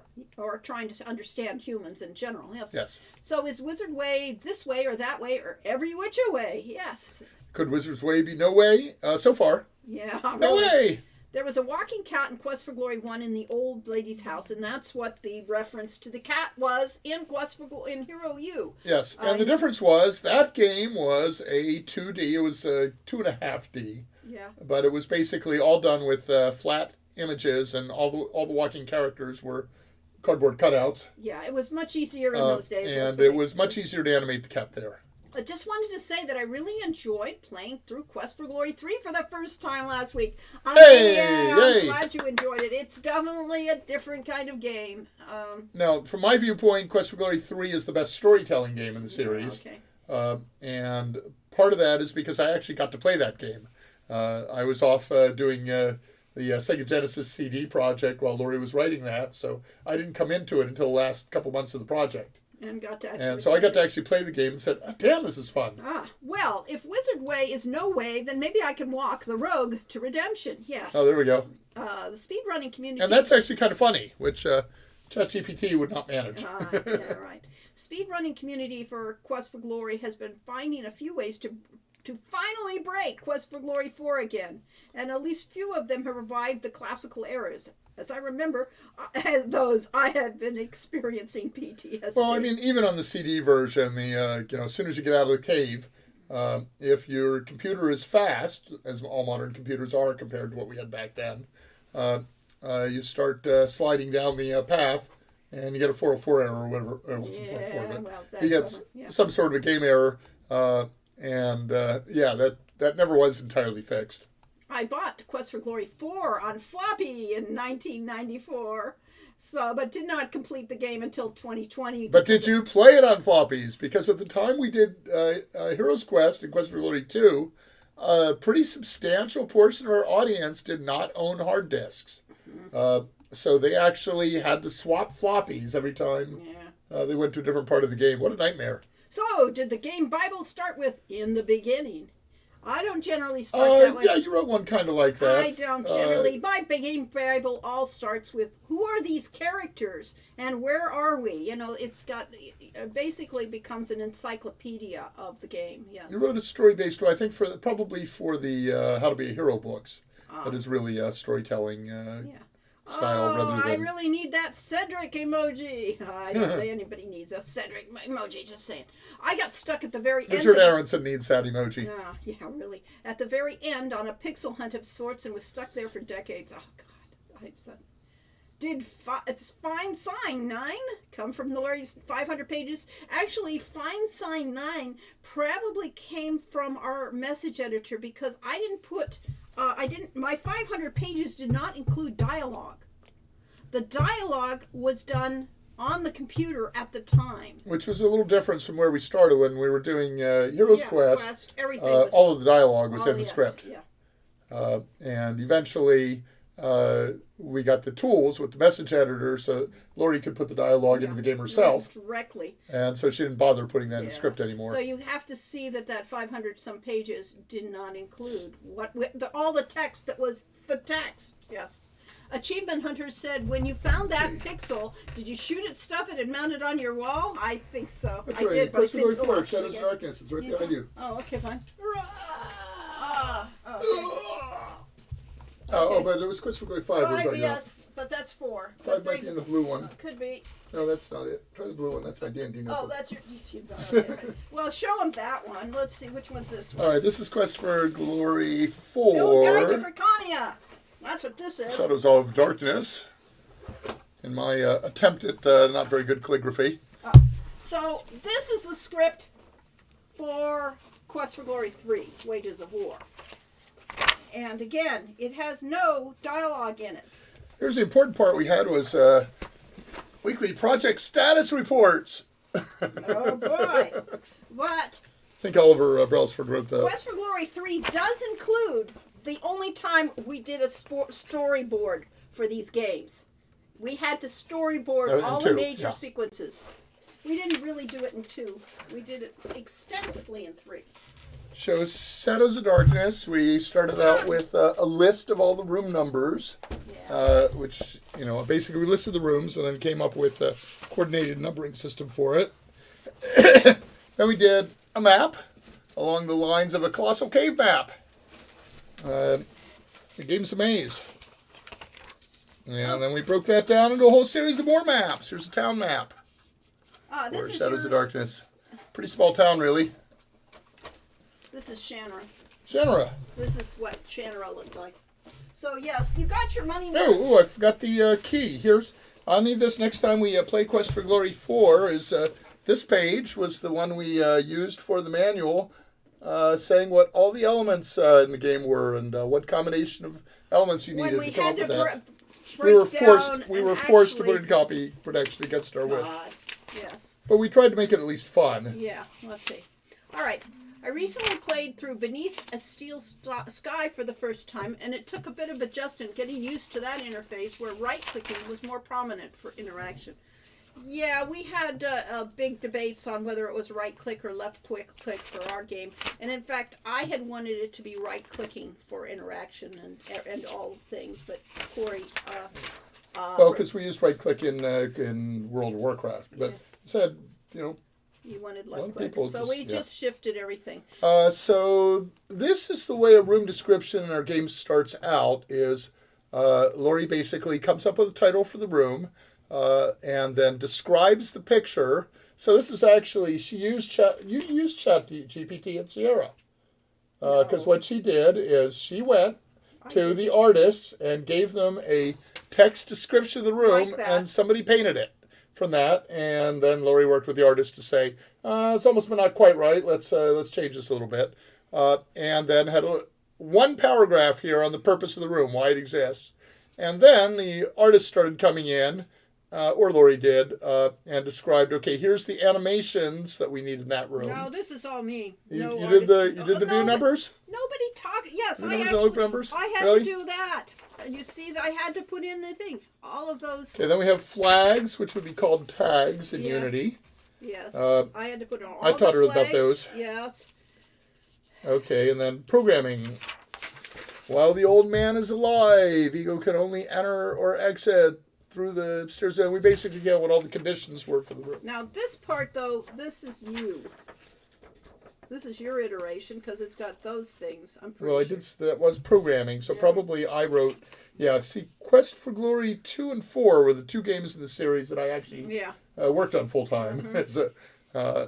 So Quest for Glory 2, I was the lead programmer at first until I burned out entirely, and co-designer. Whereas Quest for Glory 4, I was strictly a co-designer and had no programming responsibilities. Mm-hmm. So therefore, it got immensely complicated, and that's one of the major reasons why it was not ready at the end of the deadline, is because we had twice as much content as if Lori had written it herself. Yeah, well, also... So we tried to come up with anything a player might do. That is not the reason. The reason was because of SCI, but that's another story, which we've gone through before. Let's see. The parser, the combo parser in Quest for Glory 2 Remake... was the sentence I was trying to read before I got stuck doing this. Combo parser in Quest for Glory, where? Quest for Glory 2 makes a great, where you are, remake was a great compromise, okay? Yes, okay, so, and that's one of the things we talked about, okay, why weren't we able to do Hero U as quickly as the team on Leisure Suit Larry Reloaded did that game? And the answer is because it's a lot easier to take a game that is fully working and come up with a new version of it with new art and so on than it is to write a game from scratch. I'm not a big fan of the combat in Quest for Glory 2 Remake. They needed a game designer to come back in and have it tweaked so that. Well, a combat designer that worked on, which we never had the luxury of. Quest for Glory. We had to. Yes. We were amazingly lucky that those games, the combat's playable at all. If you really lived like Jesus suggested, you'd be miserable. Well, Jesus couldn't actually predict our modern world, I believe, is the problem. Yes. Oh dear. Remind me to never go on a Disney cruise. Yeah. It was a lot of fun. We had a really good time. Yeah. But it also, gets kind of boring after a while because there's only so many things to see on board the ship. Yeah. And water. I enjoyed the Whatever updates to Ocean the looked like fighting in Ocean. Quest for Glory 2 VJ, but fighting ghouls as a magicless thief was really tough. Yes, I'm sure of that. Yeah, I tried playing the Quest for Glory 2 VGA as I said I should play as a thief character because we're working on Road to Redemption, and so I should make that comparison. And my very first combat, I got totally obliterated.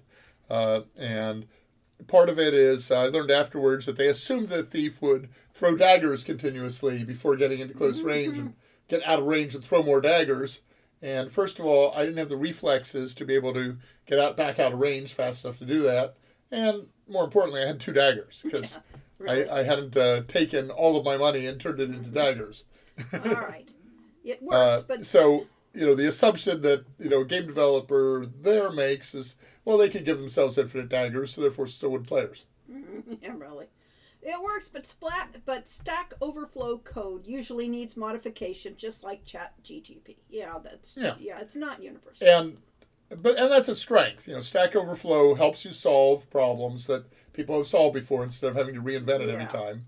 Which there was the Quest for Glory syndrome, is that every game we ever made, we were reinventing from the big ground up.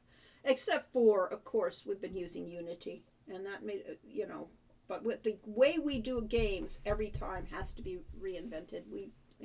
Well, we got the rug pulled out from under us once again on Summer Days Tilly's Tale because our lead developer decided that it really ought to use Ink as an intermediate between the composer system that we had developed for us. And, it was a good idea. So, her idea was that we could find people that knew Ink and could work on the content for it. But we didn't really want it worked on at the Ink level. We wanted everything done at the composer level so that we'd have some control over it. Lori could do it herself and so on. Yeah. So just the enormous amount of time on that project went into the intermediate step of Ink. And I don't know that it did anything for us. Yeah. Envy is reptilian. Altruism, mammalian. Which came first? Which more core? Cybernetics or GMO people are realistic approaches to this. Little else or short of that. Okay? How much wood could a woodchuck chuck if a woodchuck could chuck wood? Quite a bit. Yeah, and what do you think of the... But only small pieces. Leisure Suit Larry and how the series changed over the years. Just came back from watching VTuber playing an interesting game. Never played Leisure Suit Larry myself. Well, my first job at Sierra was converting the SCI system to work on the Atari ST, and that meant that I tested that and was working on it by converting all of that generation of 1988 games, which consisted of Leisure Suit Larry 2, I think Space Quest 2, King's Quest 4, and probably Police Quest 2. So mostly 2s, and I thought that Aldo's design for Leisure Suit Larry 2 was absolutely brilliant. He was solving that problem I mentioned earlier of people actually playing literally on floppies without having the hard drive to go to. And he solved that by having different zones to the game. And each zone was designed to fit on a single floppy disk. And that once you left a zone, you could not go back to it. So that basically, if you got on the cruise ship, at the moment you got on the cruise ship, you changed floppies, and the next floppy was entirely set on the cruise ship. And so I thought that was a really clever way of working around the limitations of floppy drive disks. But it made the game much more linear than it would have been, and we'd like to have open-ended games where you could wander around forests and stuff like that. But I can certainly see if an adventure game is a storytelling game, linear is not a terrible thing. I have a problem with games or books where I do not care for the main character.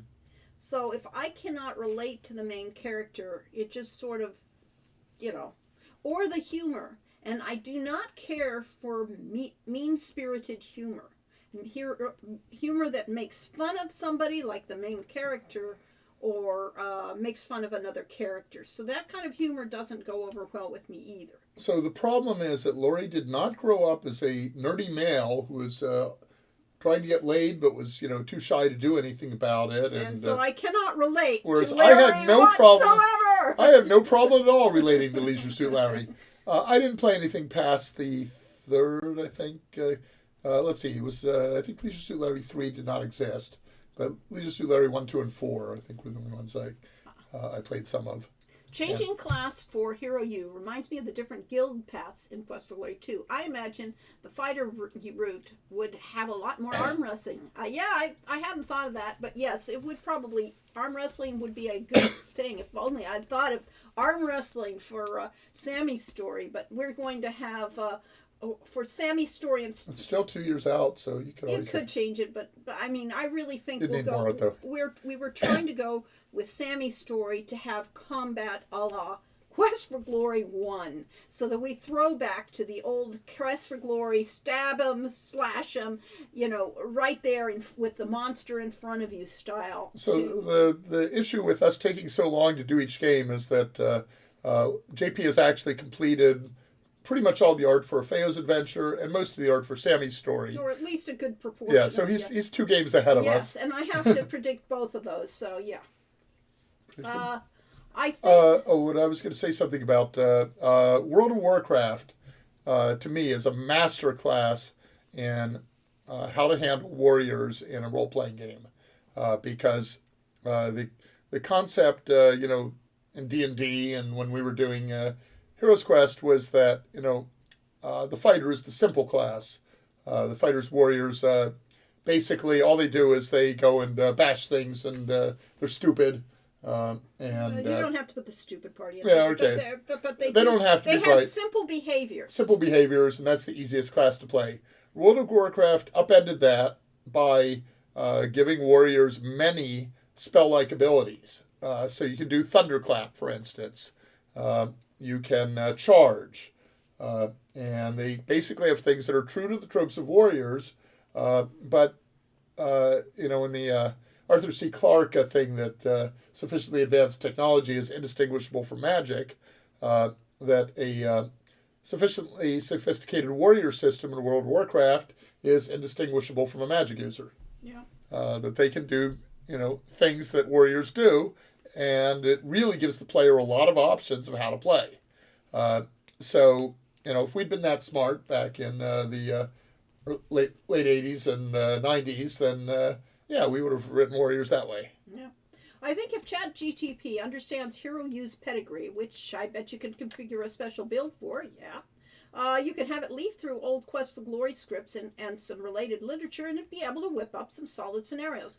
Yes, I was going to say that earlier, that's exactly what ChatGPT can do. Yes. And the difference between that and a game is about 5 years of development. Yeah, really. That gives you your start. The solid scenario is a great, might save you 6 months of time out of that 5 years. Yeah. So maybe it has to be the model they talk about in Hollywood where the star makes a blockbuster to help give them the freedom to work in their art. So get the AI project to bring in the money to give us freedom. Sure. Except that why would you possibly want to do a bunch of games that cost you $10 million to make and that bring in $1 million after you've had the experience of spending $100,000 for a game that brought you $1 million? Mm-hmm. And that's what killed adventure games. Way back when is first-person shooters came in, and they initially were really simplistic, and they were super cheap to develop, and they had really crappy-looking art, but they sold as well or better than adventure games. And companies looked at that and said, wait a sec, we just spent, 2 years working on Quest for Glory 4 to get, 150,000 sales. And this, Doom comes out and sells, 500,000 with no cost at all practically. Yeah. They said, why would we possibly want to make more adventure games? That's part of it that did it. So today with AI, that was part of it. I'm sorry, you want to talk? No. But okay. So today the same thing with AI is once you have made cheap to develop games that sell well, why would you go back and make complex, difficult games unless, like us, you're doing it as a retirement activity and a hobby? Or because you're crazy like we are also, which is the other reason. No, we built Hero U explicitly to get out of debt. Well, we did, but we were also making a very simple kind of game initially, so we did not accomplish our goals in any long state of the game. Well, we're bad at It's a creeping featureitis, yes. It's called. My dad had an Indiana Jones hat just looked like yours, and he got it at Disneyland. Yes. Yeah, I had a similar. My very first one I got from Disneyland was similar to this. So, The one I really loved, I had from Yosemite. I had the hat band. It was a broader band than this, and I had all the different Yosemite and National Park pins on it, and it was really cool. And so I left that somewhere and never found it. Yep.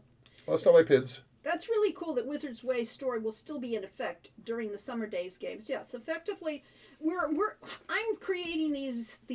Yeah, Summer Days is all based on Hero U. I mean, yeah. I am creating them with the thought that yes, someday, Wizard Way and the Warrior game. The Warrior game is next, so Summer Days really follows the pattern. Should have been Warrior Way instead of Wizard's Way, but I guess it works for both. It does. Warrior and Wizard, bad writing, similar, confusing and similar names. Yes, right. So Wizard Way is next. Then the Warriors game would be following that, and I know what my plot lines are that are going through the things. So we wrote this game called Shannara, or Shannara, depending on whether you were Terry Brooks or not. Shannara, we had the, basically it was a licensed game based on the sort of Shannara. And by that point, Terry Brooks had written 3 books in the series. How could we make a game that would be interactive without, players having no agency because they already knew the story? So Lori and I came up with the idea of setting it in between the Sword of Shannara and the Elfstones of Shannara. Yeah. We made a game that was basically designed as something that could have happened in between those 2 books without breaking either of them. Right. So that's what we're doing with the Summer Days series. Exactly. They fit in between the Hero U main games, as we think of them. Yep. But we may never make them Hero U main games, but if we ever did, or Summer Days will fit. Or we'll tell a story or something like that. There will be an interpretation of it, yes. Yeah. Mage's Initiation was a pretty good Wizards game. Good. I mean, what we could do that's affordable, because back when we were kickstarting Hero U, we actually listed about... so far behind. I don't care. We actually listed about 5 different projects we could do. One of which was, taking Lori's book that she'd written with Michelle Baker and, editing that and publishing and so on. One of them was, doing a D&D modules like Tower of Indomitable Circumstance, which we are working on again. And the fact is that writing a book really only takes 1 or 2 people, and it may take them a year or several years. Look at Patrick Rothfuss, and it could take you 10 years to write a book. But you have complete control. And it really doesn't cost much other than your living expenses. So what we could do with something like ChatGPT is write the entire story of Wizard's Way and put it in written form instead of in a game. Yes. Okay. So we were at Yay Corey. Yay Corey? Yay Corey. Where? Yay, Corey! Yeah, it's actually... Oh, yeah, Corey. The fan base would definitely come to your defense against the hordes of Potterfills crying. Oh, yes, this was as I said, making a wizard game. Yeah, we're about a half hour behind. Right. Can't argue that Quest for Glory clearly predates Harry Potter and already had some sort of hero schooling, yeah. Yes, we did. Yeah, and Honey Boo Boo liked Mage's Initiation, too. But yeah, I mean, I enjoyed the Harry Potter books. I'd be happy to be confused with them. Lori less so. Yeah. I like the Twilight books, and Lori hated them. So. Jeez, don't even bring those up. I'll shudder. Just ask ChatGPT to make a pun about a robot not being funny. I'm sorry, I cannot do that, as it would be ironic for a robot to make a joke about not being funny. Ho, ho, ho, ho. Not sure whether it really understands the funniest part of that joke. Is it using the "I'm sorry" line? It's been beaten into it. Yeah, really. Yes, and Octopus said enjoyed Mage's Initiation and liked the attempt at real-time combat. Well, the difference between a worker bee and an executive or marketing VP, etc., is that the latter do not admit to their failures. They okay. They simply say yes and or they go beyond it. It's 2023 and I still don't own a floppy. I'm behind, huh? Yeah. They have these new 3.5-inch ones, pretty fancy. Ooh. Now that's appropriate given the rare purple box for we commented on having some DVDs and CDs, but not having a a DVD drive anymore. And so our friend Richard gave us a DVD drive, which is now still sitting in its package on my shelf. Because we haven't gotten around to it. Now that's enough. Looking at the covers of the things, the sacred text, the binder is even the same color as the purple box. Yes, well, actually, we did color code those things. We did, yes. Yeah. I mean, purple was clearly the Shadows of Darkness. Not entirely coincidence. Yeah. We actually had about 5 or 10 copies of each of these books because, various people in the team all needed, their Bibles, and we periodically gave them pages of it to stick into their binder. We never got another copy of them. We didn't have them. Oh, to scan those and have them available. Speaking of we did that. We gave them all to the Art of Sierra team. Yes. So my copies, most of my... So Lori's binder, these are my copies. Lori's binders all went to the Art of Sierra team to be scanned and maybe made available, archived anyway. And they kind of burned out on the project. They tried to do too much. And I have not seen them back. So we've not seen them back, and we were actually pretty happy about that because they would have been sent back to our house in Ahwahnee, and then we would have had to move it along with everything else we had to move down to Oceanside. Love seeing that history, sacred texts. Ooh, cool. Drools at the dumb glorious. And here I thought games were all fun. This looks like hard work. Games. Well, I used to think games were fun until I started raiding in World of Warcraft and started being judged on whether my damage per second was good enough. And so games are not fun. They're not fun anymore. Game development, yeah. This is cool seeing the scene pages. Yes. The printed status reports are great. Now things like that would have been something like JIRA to monitor progress. Yes. Jira? This is an important room. Please, no, don't say the J word. We know somebody that's worked with that. We haven't. I can definitely see how that documentation is gold in making sure everything is consistent. In the AGI style code I've seen, trying to define what the various flags mean without any documentation makes it a massive guessing game. Well, we have all that. We could make that public, other than the fact that we don't have the right to do that because it was all done as work for hire for Sierra. Yeah, but back to the idea of the reason I started specifying flags was the problem that Quest for Glory 2 came up with, in that two programmers created flags for the paladin thing, the things you needed to make to become a paladin. Yeah, so there were we gave the series. Lori specified the set of conditions that it took to become a paladin in the game, and there were and those were all very carefully adhered to. And somebody eventually came up with the flag, is a paladin or whatever. Somebody else had written the opening scene of the game, and we had the concept that once Rakesh decides that you're a qualified paladin, you return to that opening scene, and he has a little ceremony where you're declared to be a paladin. And the problem is that scene was one of the first ones written, and nobody had gone back to it, and we got to the game just about to ship and discovered that nobody had actually gone through and put in the flags that are the... We had the code for it. There was code for the paladin ceremony. What there wasn't was any connection to the place where you became a paladin. So we went back to that room, and instead of being a new scene where you were now a paladin, it defaulted back to the beginning of the game and looped in forever. Yeah, so therefore, from then on... And the game almost shipped that way. And there were other things like the fact that some programmer would put a flag name for something, and then it was calling a different flag name later in the game, and we still have those problems. It's a very easy mistake to make. Therefore, I started defining the names of the flags so they would be consistent across programmers. So Lori's a pretty good writer, pretty good artist, but what has always really amazed me on the Quest for Glory series is that I would go and look stuff up in the documentation. Lori had it all memorized. She knew every scene of the game and how they interacted and what had to happen in one scene to make something else happen in another scene. And I could never keep that. That was just too much. I couldn't keep all that in mind at once. So, yeah, I have So she's got a great memory and a great associative memory. Associative memory, yes. Let's see... Gojira. Let's see. I can see how having a programmer as a game designer makes the game more gamey, and also takes longer to make.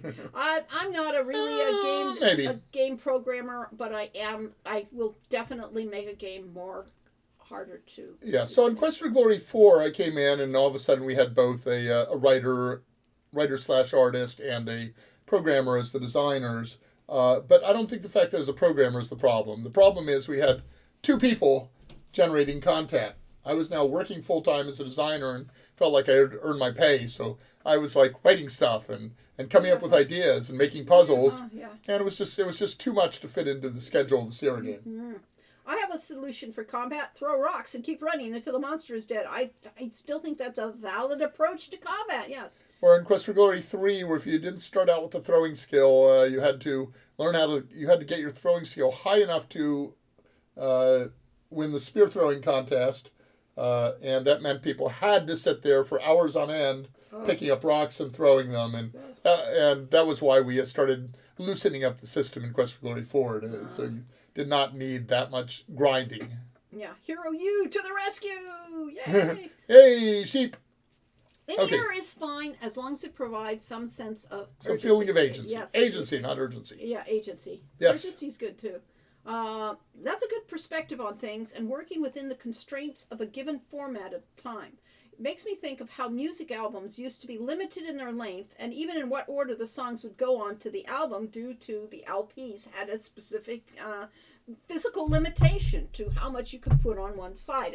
And cassettes were even worse. I had terrible cassettes where there was this whole big space at the end of a thing, at the end of it's the side one, so that they could fit everything into it. So yeah. Webhead Spidey asked, did you hear about the Warcraft adventure game that was never released? That was on YouTube. Yeah, we lived that. We knew people at Blizzard at the time, and they were trying to basically, having been part of the Sierra family for a while, they wanted to make an adventure game. They thought it made sense to use characters and situations from the Warcraft games, and they did awesome artwork for it. Absolutely gorgeous. Well, all right, good art. At the time, it was great art. For the time, it was if you look really at good. It now, you're kind of like, oh. Okay, at the time, it was really good art. And the problem is that they didn't actually have... push that on the stack for a second. Bob Bates, who ran Legend Entertainment and managed us when we did Shannara, had the joke about designer genes. So he said that certain people were born with designer genes and others are not. And his idea on that was that, some people could be game designers and some not. I don't think we really believe that. Okay, I think we were pulled off the street as D&D players who were actually below mid-ranged game masters. We really had not much experience as dungeon masters. Corey, compared that is to thousands so of people. Not true. Thousands of people had more experience than we did. Thousands maybe, but we were experienced. We were experienced. We played the game. We ran scenarios. But there were lots of other people that could have theoretically done what we did. Yes, they could be like Richard. Everybody designs things differently. So the question is, do you need designer genes to be a game designer? Lori thinks so. Bob Bates thinks so. I'm not so sure. I do. I think that it takes the right kind of mentality to create real good interaction. Yes, and somebody's saying, Belzar said, I do not care for mean-spirited humor. Laughing with somebody is fine. Mocking and laughing at somebody is not cool. Yeah, but unfortunately, most so-called jokes, stand-up comedy and so on, are really mean-spirited. Is the mean-spirited. Yes. That's why Robin Williams' comedy is actually amazing, because he was one of the first to fight against that. Yes. Well, the first stage comedian, stand-up comedian who did jokes that were not, that were just off the wall and things like that. Yes. The third part of Summer Days is sounding really fun. Sammy will viciously nip at the ankles of his enemies. Yeah, I mean, I'm kind of the theory that I just as soon say, let's do Feo's adventure later. Let's do Sammy's story, because Sammy is such a cool character. Yeah. It's really fun art by JP of the anthropomorphic corgi, and I can just visualize that game as being hilarious and amazingly fun and full of heart. Yeah. Full of heart because of the dog character. Asian Way says D&D fighters. I push the item. I attempt to lift the item.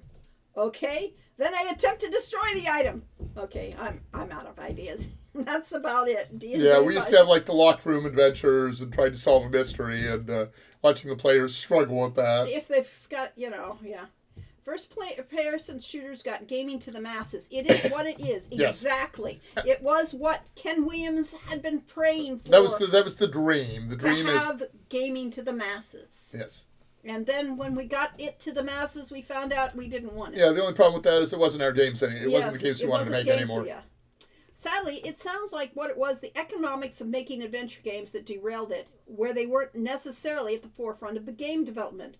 Fortunately, I'm very happy to see all of the great adventure games that have been developed, primarily by smaller companies over the past decade. Yes, exactly. It is very expensive to make an adventure game. And anyway, And your audience is not the mass market. So you have to be able to... Well, maybe it is. Maybe everybody out there would love to play an adventure game, but they don't know that. No. And they'll never learn it. No. Okay. I mean, it's very They gotta be clear. smart. No, I mean, it's... Our players are smart. That if a game is, going to go off onto massive success, there have been people that played it, and they liked it, and you have to have people... pushing it to the masses, and it's just not the right kind of game. So, honestly, adventure gaming's market is larger than it was when we were making games. It's just harder to get people to buy the things. Yeah, I actually answered a question for Ken Williams about this. He says, and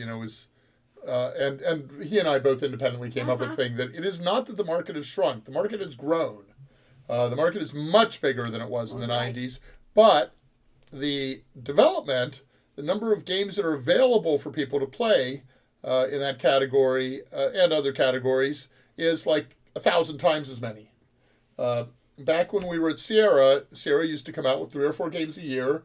LucasArts came out with 1 or 2, and effectively there were about 10 adventure games out a year from different companies. Yeah. And everybody could play every game. And you knew about it because you followed the news and, this PC Gamer magazine. Everybody read that if you played games, and therefore you knew what was coming out. So all of this is... I'm not sure the number, but I think I read that Steam gets 1,000 new games every month. Well, that was... who knows what it is now. Yeah. That was several years ago. It took me over 20 years to write my current novel. Says Eden, yes. That just means you didn't have ChatGPT to and you didn't have the pressure to get it done. See, we got those games done in a year at Sierra because that was our schedule. If we didn't get a game done in a year, it would have been canceled. Rich says HP is cultured reading. Twilight is Harry Potter. Yes, is Twilight is used toilet water. Toilet water, yeah, well. Oh, well, I thought they both had a lot of great ideas, and I was able to read beyond the bad writing to get to the parts I liked. Yeah, right. Don't give up on Wizard Way. I think we all would love to see this game being made. Anyway, watching you guys from the airport, and I have a 12-hour flight coming up, so I have my Quest for Glory game series to play during the fight. Yes! Okay, so we're 20 minutes past 2 hours. Yeah. I need to go to the bathroom. But I'm going to do a poll. Let's do a poll. I just want to get to the end of the people. Oh, we never will. Well, we will. Okay. Rather have full Wizards Way game and you actually took out the apostrophe S because you didn't want any I did. Okay. I didn't want to have any more titles. Yeah. Wizards Way game in 5 to 10 years or the full story. You can't do that. No. Okay. Those are questions. Okay. But So you have to phrase them as what you want from Wizards Way. Okay. Okay. Option 1 is just make more visual novels. I don't think anybody's going to pick that one. I don't care. That's why it's option 0. Okay, fine. Okay. Use something, ChatGPT, and write the story so we can have The plot line. the full story in a year.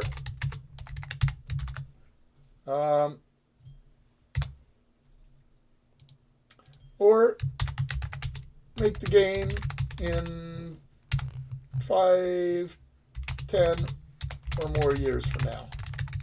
So that's Any more options? As a full Full game. game. Okay, that's good enough. Allow multi-voting. Why not? Okay, vote on these.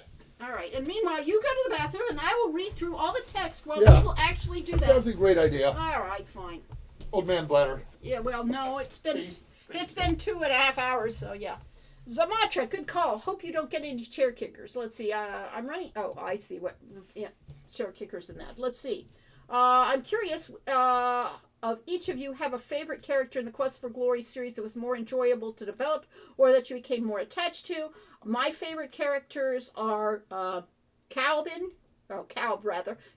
Quest for Glory 3, and Wolfie in Quest for Glory 5.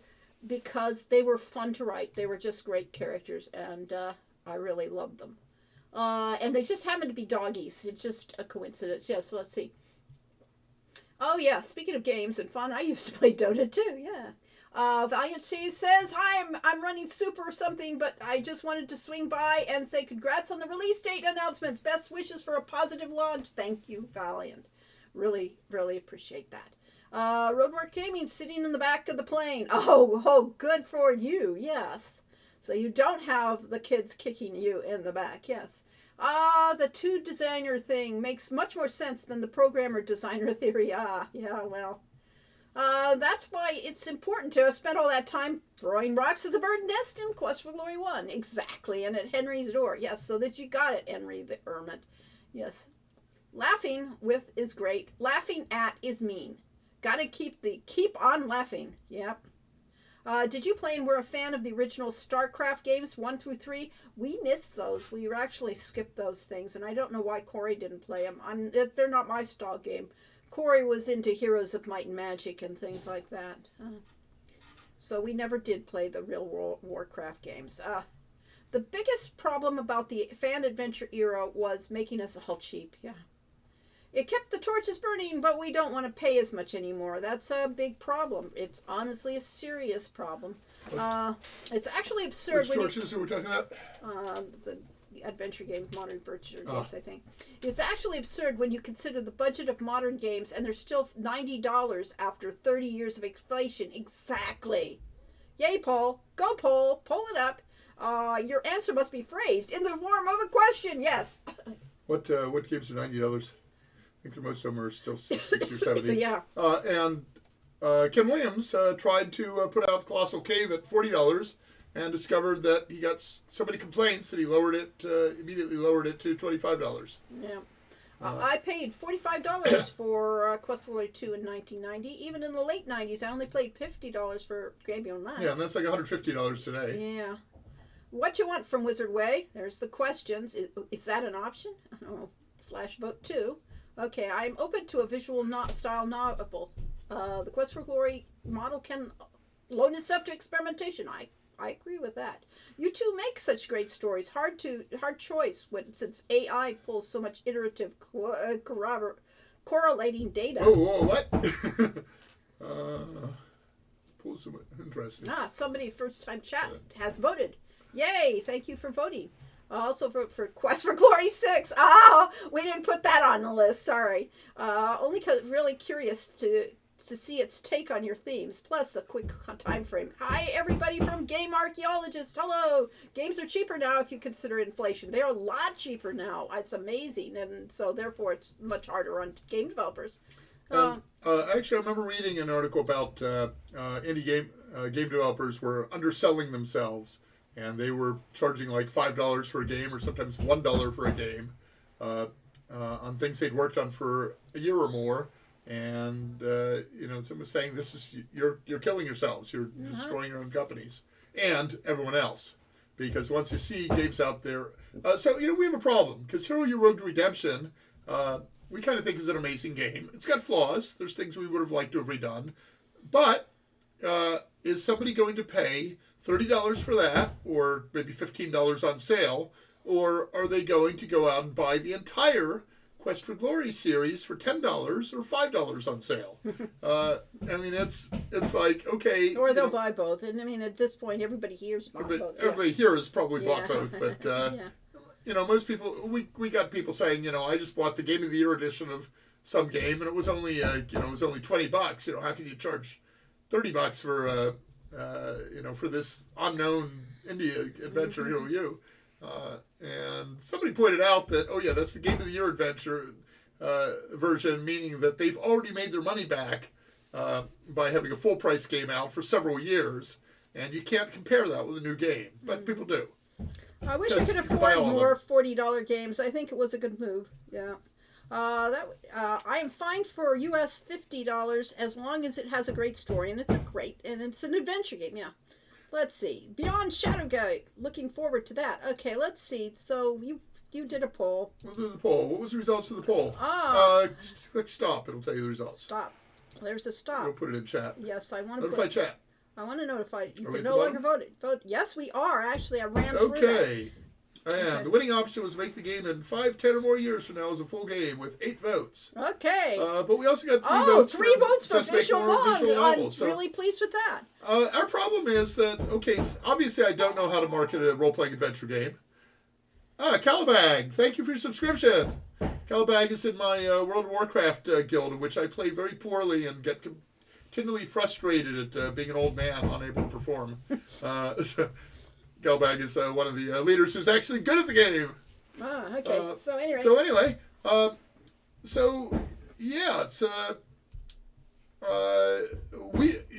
we even less know how to market a visual novel. And I tried doing web searches, and in fact, I even tried asking ChatGPT, how do you market a Western visual novel in this day and age? And it gave me a bunch of generic stuff that was completely useless. And there've got to be websites and influencers and stuff that I can find that I can say, here's our new visual novel that is also a fantasy adventure game. And, can you talk about it? And I'm able to find them. I know they're there, but I don't know where they are. Well, so we haven't found So I totally suck at marketing is what it comes down to. So, yes. Yes, ChatGPT definitely gives the most generic answers to things. That is very correct. Okay, now sometimes, though, when it has enough information, I wanted to show my one question that I asked. Okay. Okay, so I used to be an avid league bowler. I finally got my average up into the 200, close to 200. And in the very last year before Sierra Lanes and Oakhurst went out of business, I had a 299 game missing on the final shot. I drove the ball right in the pocket and the pin stood up. And never had a chance after that to keep bowling. So I said, okay, as I approach 70 and getting old, I'd kind of like to get back into bowling and, get some physical activity. But how do I do that without hurting all the time? So I asked ChatGPT. You got to find it. You should have brought it up. It was here. Where did you move it? I don't know. Was it an email? It was an email. There it is. Yes, I asked an email. I said, what kind of stretches should I do before bowling as a 70 or at age 70? And ChatGPT said this: stretching before any physical activity is always a good idea, especially as we get older. Here are some stretches that can be helpful to do before beginning bowling at age 70. 1, wrist stretches, and it gives a description of that. 2, shoulder stretches. 3, hamstring. 4, quad stretches. 5, hip stretches. Remember to stretch slowly and gently and never force the stretch beyond what feels comfortable. Doing these stretches before bowling can help prevent injury and improve your overall performance in the lanes. Okay, now this is the kind of thing that we got from Wikipedia, but not quite. Because Wikipedia, you can look things up, but you can't ask it a question like you're asking a friend. This is like I would go up to a friend who's an expert bowler and say, what do you do so you don't hurt after a session of bowling? And they might give me this advice. And that's where this technology is really amazing. You're on the camera. No. I'm on the camera. There we go. It's really, has just enormous potential and will keep getting better, is that it can be your friend that, gives you expert advice that it gets by, basically just pulling stuff from the web that you could have looked up anyway, but didn't know how. Yeah. I ask Siri questions all the time, like, who wrote a particular piece of music, or, what year did a film come out? And I saw ChatGPT is the Ask Jeeves. It is. It's the new Ask Jeeves. Yes. That's the one I we found were this on the web introduced for to. questions Please, all the time. please do not answer my question. Get There it it goes. Siri is there. Siri is there trying to help me. I will be, yeah. Okay. Oh, there she is. Ask Jeeves was a program that was a predecessor to Google Search. Yeah. And I got a phone call in the middle of the night one night of someone that says, "Hi, is this Corey Cole, or should I say?" And then used a name that I had used on a bulletin board, 20 years earlier. And they managed to track me down, and we got to talk over stuff, and I was now working at Sierra and making games and stuff, and pretty awesome. So we need this kind of help. Game Archaeologist says, I need to finish my review for Colossal Cave VR, but I think it was worth $35. Exploration was great. Played on Quest 2. Well, I bought it yesterday because they had lowered the price to $25, and yesterday only, while Ken was doing a live stream, which I missed, it was on sale for half off. So I bought it for $12.50. I said, okay, that's an impulse buy, and I had the impulse and I bought it. And I will try to play that because, Colossal Cave was formative to Roberta Williams, but it was also formative to Lori and me. Yeah. Yay, it's important. BizBaz Club. Yeah, thank you, follower. Yes. BizBaz Club. Before you know it. Oh, it's raiding with a party of 8. We got people coming in. Oh, no. Just as we're about to end. We're going to have invaders just as we're trying to end this thing. Yeah, we're now 2.5 hours into a 2 hour. I listed the chat as being 2.5 hours. I see, you did. Okay. Wait, I want to get the PC version, but I suspect it won't be as good as that made for VR. So immersive. Oh, so you actually played a real VR version of it. Yeah. Very good.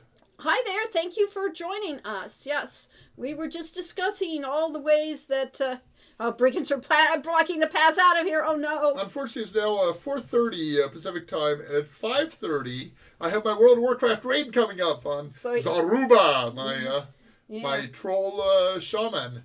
Yeah, so we won't be able to keep this going for we keep it going for a half hour if we wanted. Our discussion has always been on ChatGTP, all of the AI that is coming now into the games. And DALL-E and Midjourney, yes. And what was that other one? Wonder AI or something like that? Imagine VR in the hallways of Quest for Glory 2. Oh, well, I think that the hallways of Hero U. Yeah, Hero U would be amazing in VR. Going through the sea caves and the catacombs in VR. Yeah. It was really... and we had Ryan Grogan's amazing music and sound effects that made it atmospheric. And just think... having, those dripping sounds and the music and so on. Ominous music playing in VR. Right. The problem with the hallways of QG2 is that they still be boring as hell going through all those alleyways. Yeah. Yeah, the AGDI VGA version of QG2, tried to add some spice, and they did things like putting trash in the alleyways, and stuff like that. They did a fine job of and it's it gave it some nice variation. The problem is it's completely wrong for the message the game makes, which is that Shapir is an idyllic city until it gets attacked by elementals, and Rasir is a dystopia. Clearly, we have to rewrite the whole thing. It would have to be rewritten. Yeah. People have heard this before, but when we went from Heroes Quest EGA to Quest for Glory 1 VGA. We thought that it would be pretty easy to do, and we would just make things, take our parser stuff and make it into a point and click and stuff, and then we'd, do some graphics that would be effectively paint by number and fit over the old graphics. And we discovered the artists had different ideas. When they wanted to make the game look beautiful, they completely repainted scenes, and it no longer worked with any of the code. So we ended up redoing the game. It actually cost the budget on Quest for Glory 1 VGA was almost double the budget of Heroes Quest EGA. So if we were talking about VR, unless the AI gets extremely good at interpolating 2D graphics to 3D, it's not going to happen anytime soon. Yeah. Oh. Which is good, but okay. I'll have to solve that. The future is now. There we go. Yay! Fine. AI is here, and it's going to keep getting better.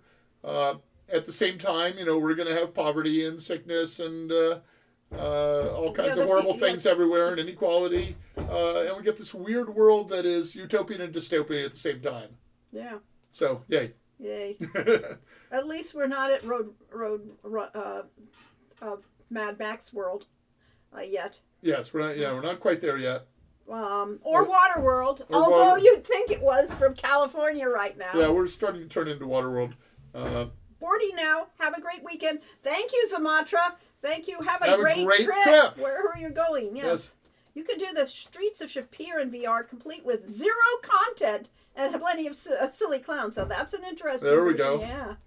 Hooray for late-stage capitalism. At least we don't live in Ukraine. Well, maybe somebody does. We may be getting that way. Yeah. Ukraine may be here soon. The Shannara is a VR remake. At least reality isn't boring. Yeah. Shannara would be great as VR. It would be a huge effort because that was all done with still background scenes. Yeah. We had paintings, and those paintings are gorgeous, but they're not, 3D. There's a reason. May you live in interesting times is a classic curse. Exactly. A classic curse, which, by the way, comes from a science fiction story and was not a real. That doesn't matter. It's a fine curse. It's a classic curse now because that story was written a long time ago. Yeah. Safe and smooth journeys, Sumatra. Well, good. All right. All right. So be well. Keep on gaming. Give lots of money to game developers. Oh, join our Patreon. We haven't join our Patreon. Yeah. Okay, quick. Bring up the Patreon. You get the keyboard. I don't have a keyboard. Just type in PAT. PAT. That should be enough. Yep. Oh, PA was enough. Okay. Hit enter. Enter. Okay. Here's our Patreon. Yep. And hit Control C. Control C. Control C. And hit Control V. Gee, I remember those commands. So join our Patreon. Keep the games you like going, and we'll do some experimentation. I mean, I tried doing a press release with the help of AI, and maybe we'll try more of that in the future. Yes, maybe we'll be using much more of that AI. But we can feel incredibly guilty about the artists we're putting out of work. No, we won't. We only have one artist, and we won't be putting him out of work. Yeah, because so it's not a problem. Yes. Yeah, we like supporting our artists. Yes. Thank you so much for streaming. Always wonderful to see to both of you. Take care, everyone. Yes, take care, everybody. Looking forward to Summer Days' final release, or at least its initial release. Depending upon things. And happy gaming, everyone. Yeah. Well, there may be a 0-day patch needed, but yeah. We'll see. When you find a bug that we did not find, that will be good, because it means somebody played the game. Yep. Other than that. At any rate, see you next time. Bye-bye. Live long and prosper. Yeah. Except I can't do it. You can. Or you can. I can. Okay. Live long and prosper. Peace and long life.